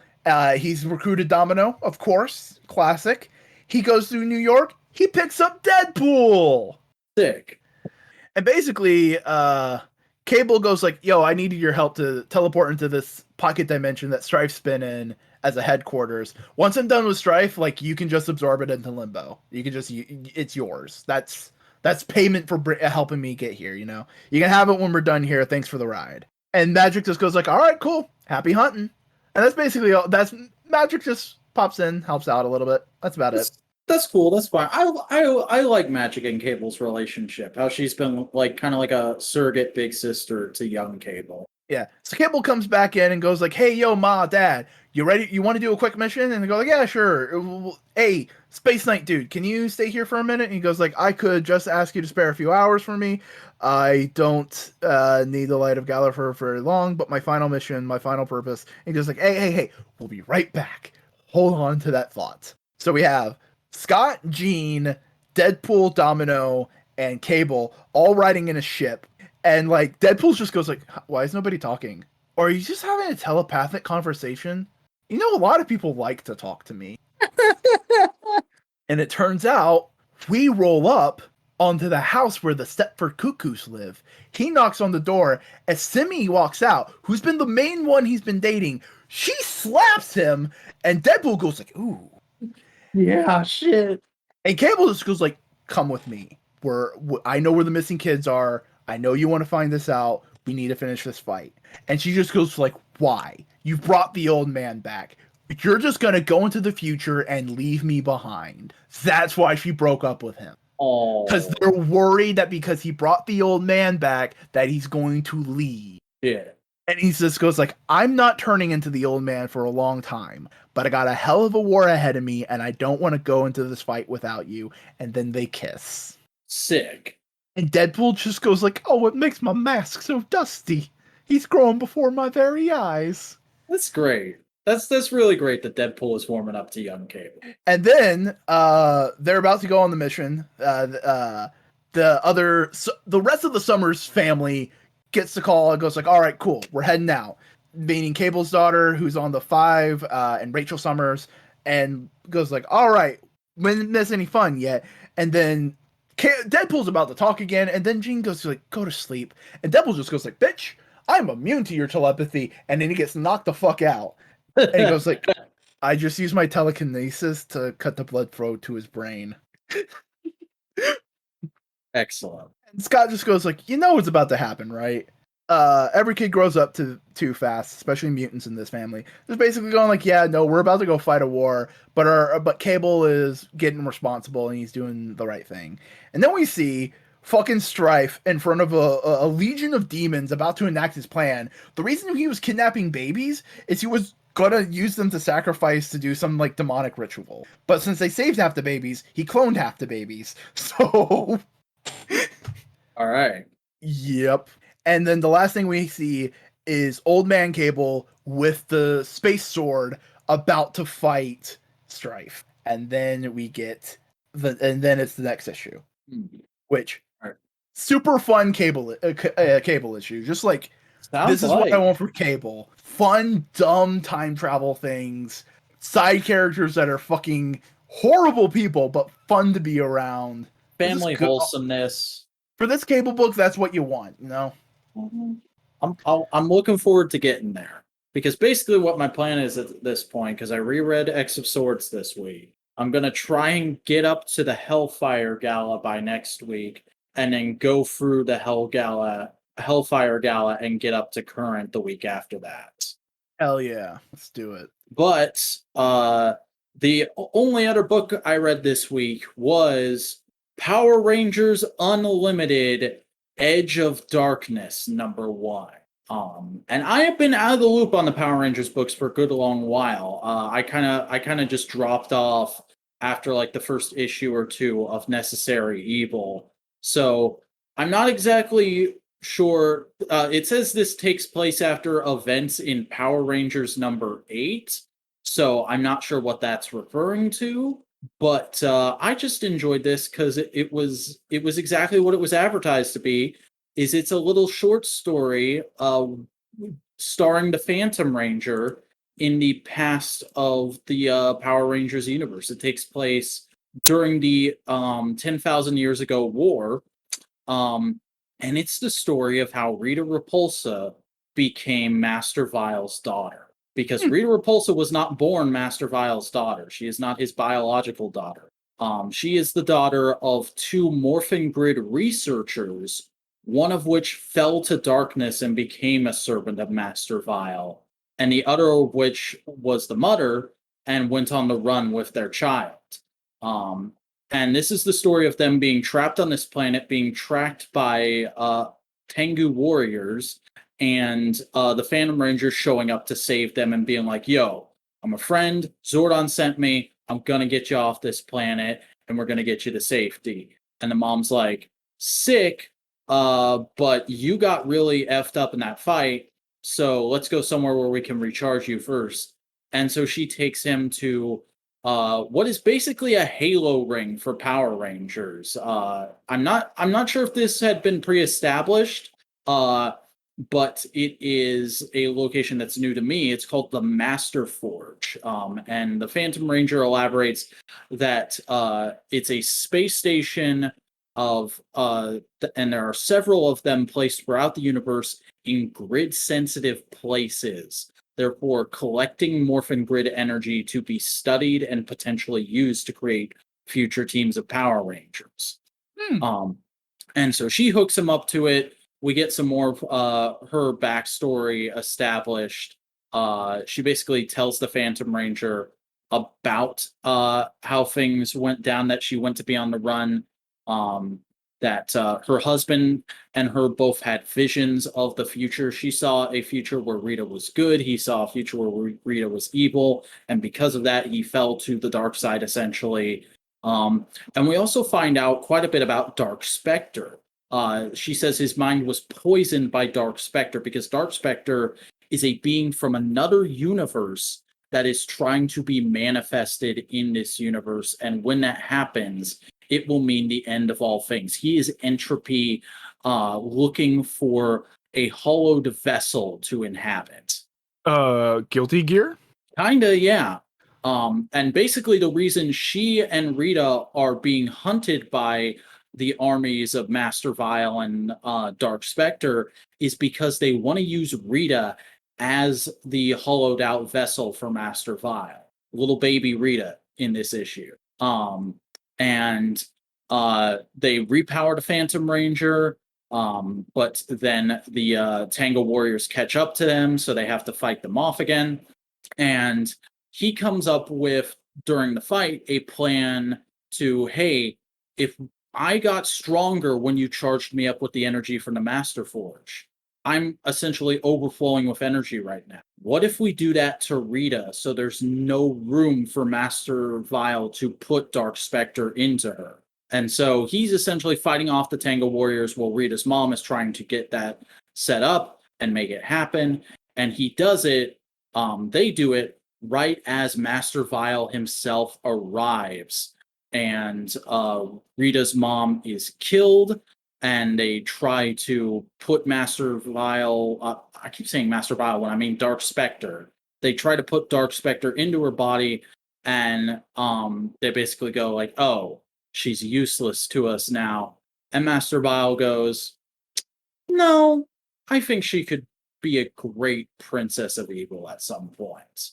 And so he kidnaps her as the Phantom Ranger floats off into space, and we flash forward over 10,000 years, where the Phantom Ranger is now investigating a different alien planet and contacts Zordon and says, it looks like you were right. They finally did it. He's here. Dark Spectre has crossed over. So we're leading into Dark Spectre being the next big event in the Power Rangers comics, I'm guessing. Neat. Yeah. All right. Well, I read issue 5 of Eternals. How's that? How's the Eternals book? I don't think we've talked about it. It's good. It's very like, hey, do you like weird cosmic bullshit in Marvel? Here it is. So it's a book made specifically for you. Very much so.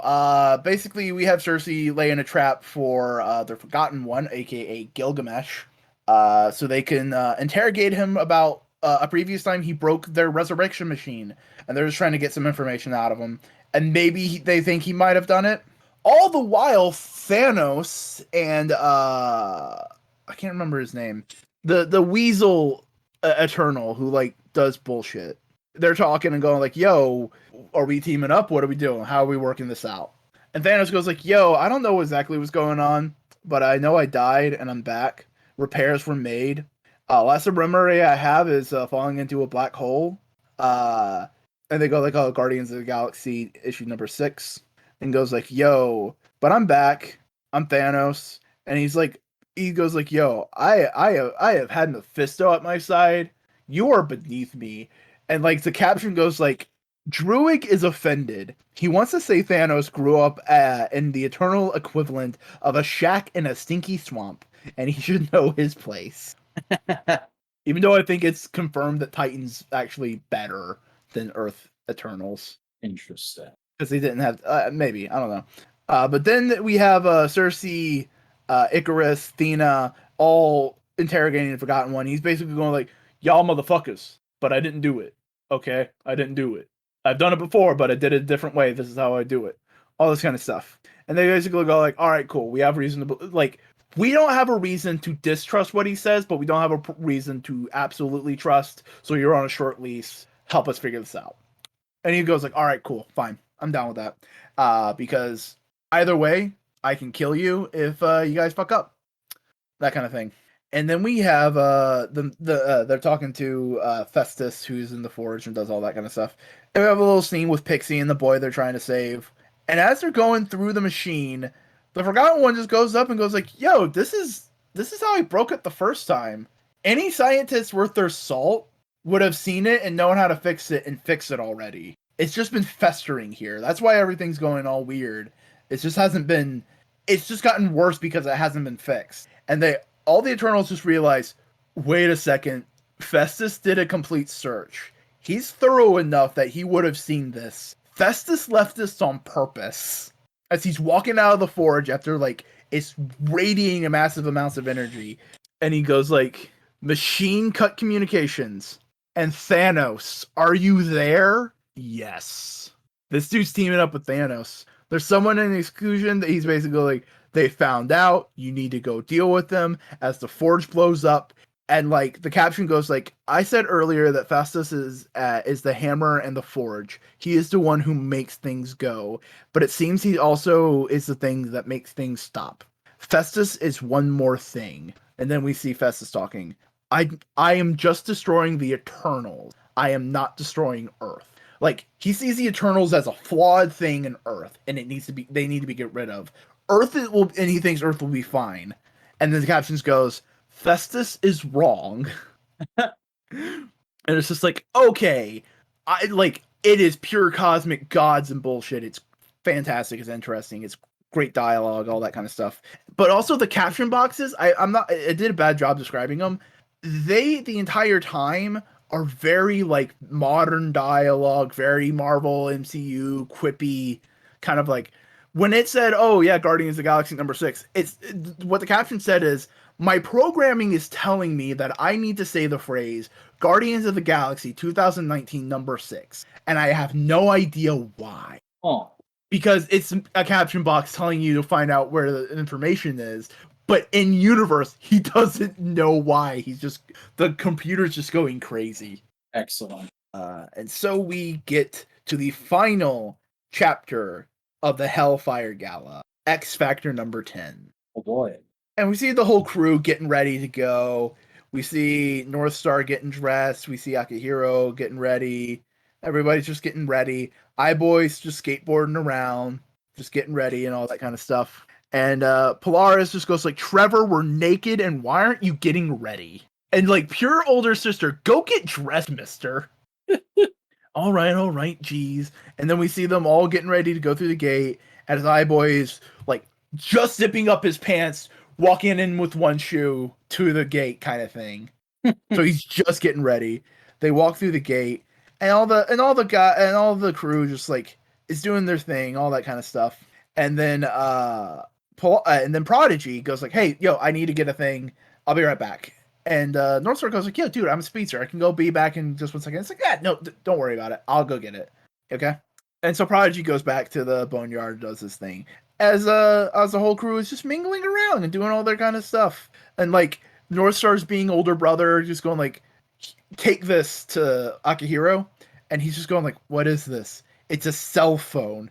I know what it is, but why are you giving me one? So you can call for help the next time you need it." Because he's also dating because Akihiro is dating North Star's sister. And they're just having fun mingling. North Star's husband is talking to fuck. I'm just bad with names tonight. It's also Sparkles. very late. Sparklers, fireworks. Jubilee. Talking to Jubilee, and she reveals that Shogo still calls North Star Uncle Pee. It's cute. While Polaris is actually showing up in a seemingly gay club in Los Angeles, and the two bartenders go like, "Yo, it's him! You actually showed up, dude! It's been so long, we didn't think you showed up, dude. Here's your phone. You told us to hold on to this and give it back to you next time we saw you." And Prodigy's going like, "The fuck?" Because he has no idea. We'll find out more what's going on later. As Shadowcat, as Kate Pride and Rachel Summers have a little conversation, all that kind of stuff. Then we see Shatterstar show up from frickin' Mojo World Excalibur. Well, everybody's just kind of hanging around doing all that kind of stuff, you know. And then we see Prodigy in this house in LA of a film producer as he is running away in fear. And he's going like, no, you can't be here. You're dead. And Prodigy goes like, "Yeah, that's right. I came back from the dead to drag you to hell, baby." And he punches him. As Captain America is having a conversation with North Star's husband. And they're having a cordial conversation. It's like, "Oh, hey, what's up? What's your whole deal?" And says, "Oh, I'm North Star's husband." And then the X-Men elections happen, and he goes like, "Oh yeah, no, it's a mind link thing with that mutants do." And he goes like, "Wait, you're a human and you live on Krakoa?" Like it's making Steve go like, "Oh, maybe they aren't as closed off as I thought they might be." But like they like it's another piece of information in Steve's like understanding of human mutant relationships right now. Yeah. And then we have North Star telling Polaris, "Yo, I'm so proud of you. Go be an X-Men. Go do the whole thing. If you ever want to come back to us, just hang out, do any of that, you're welcome. It's home." And she goes like, "Thank you. I hope I do you all proud." And then we have a fun little dance between Akihiro and his gal and all that kind of stuff. And then we get a call as we go back to Prodigy, and iBoy shows up, and like Prodigy's going like, "Yo, what's up?" And he goes like, "Oh, you didn't show back up." And basically, iBoy goes like, "I knew you were lying. I knew you were going to that club. I didn't know what you were doing, but I knew you were doing it, so I came and followed you to help out." And Prodigy hands him the phone and goes like, "Watch this." It's an old video of Prodigy in the Hellfire Gala costume saying, "Yo, if you're from the future, so I must have come back. I just got killed uh, because I fucked around and found out. Basically, the film producer that he just punched is a serial killer that targets young gay black youth to kill them. So Prodigy went undercover to basically be a plantable piece of evidence because he knew he could come back. Yeah.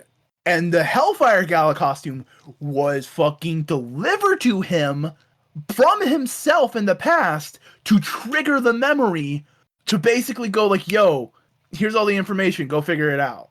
And so iBoy goes like, all right, cool.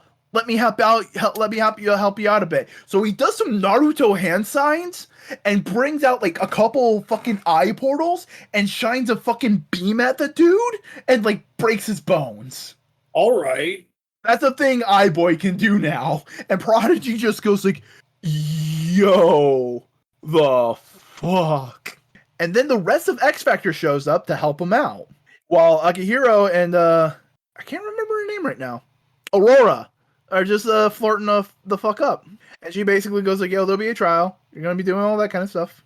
As, Prodigy basically goes like, yo, iBoy, you're not as dumb as you look. Why do you act that way? He goes like, because if I act dumb, everybody doesn't pay attention to me, and I can see everything. Because I act dumb, they're less likely to be guarded, so I can see when they're lying. Interesting. So iBoy is like smart and clever, but like he's kind of a goofball. And then Prodigy gets to hang out with Speed for a little bit, and they're at the boneyard. And then they walk past the grave where they keep the mutant bodies to just like study decomposition and everything. And iBoy sees what's in the graves, and he goes like, "Oh, we need to get out of here fast." And Speed's going like, "What? Why? What's wrong? Someone's over there. They're probably just drunk." And so Speed walks over and just goes, "Mommy?" As we see the dead body of the Scarlet Witch. Oh shit.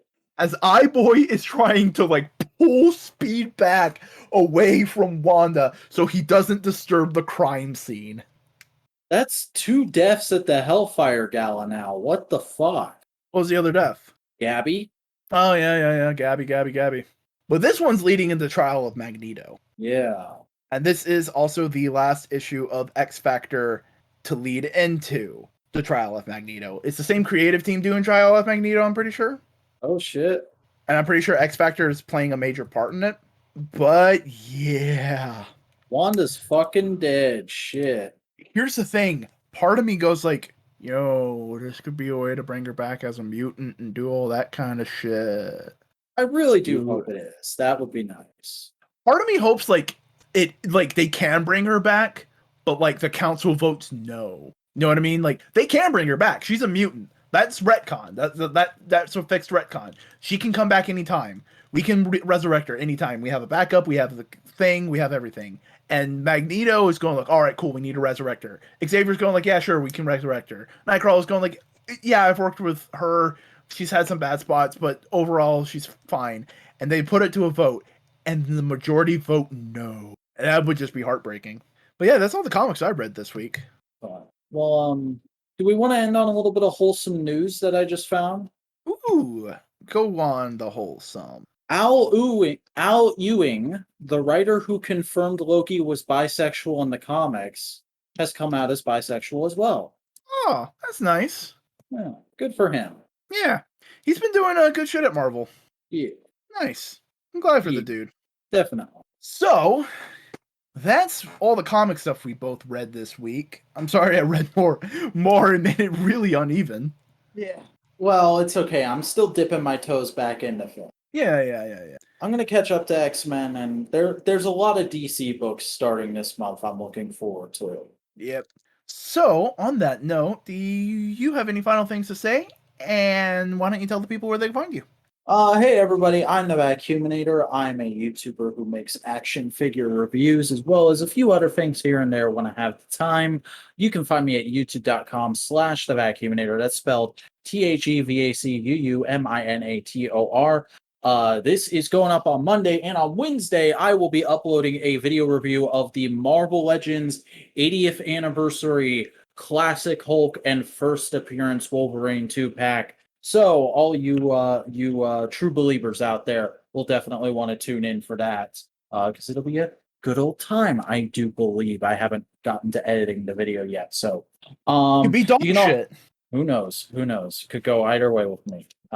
But if you want to hear what I have to say about everything and anything in 280 characters, I think it is now or less, you can follow me on Twitter at the Vacuuminator. You can also follow my Instagram at the underscore Vacuuminator, where I post action figure photography each and every day, except for Thursday, because I still do the Throwback Thursday thing, post older, younger photos of myself.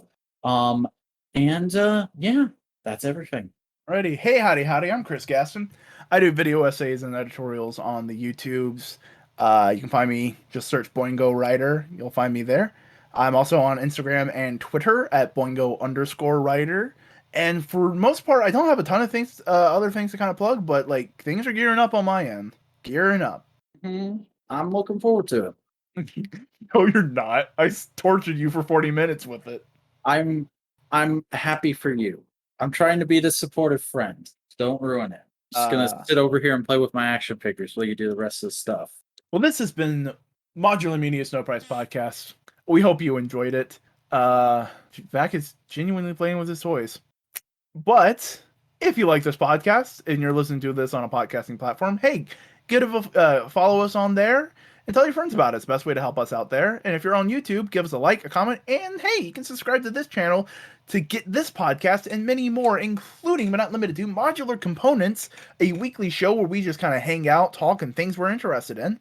Modular Media Wrestling Podcast, where me and Vac here talk about professional wrestling that we like in the week. More often than not, it's AEW. And we also have Vac's other show. Hey, V-Man, why don't you tell the people about that one? Hey, everybody. If you enjoyed hearing me talk about a Power Rangers comic, you'll probably hear me and enjoy hearing me talk about other Power Rangers stuff. In This Week in Toku, where myself and Miriam of Buster Core and now of Modular Media discuss everything from the world of live action Japanese special effects every week on the Tuesdays. Nice. But in the meantime, that's kind of it for this episode of No Price Podcast. And I can't think of anything to end it. We don't have an outro. We don't have any gag that we can do. There wasn't enough simping this week. No, there wasn't. Well, you also didn't read the issue with magic in it.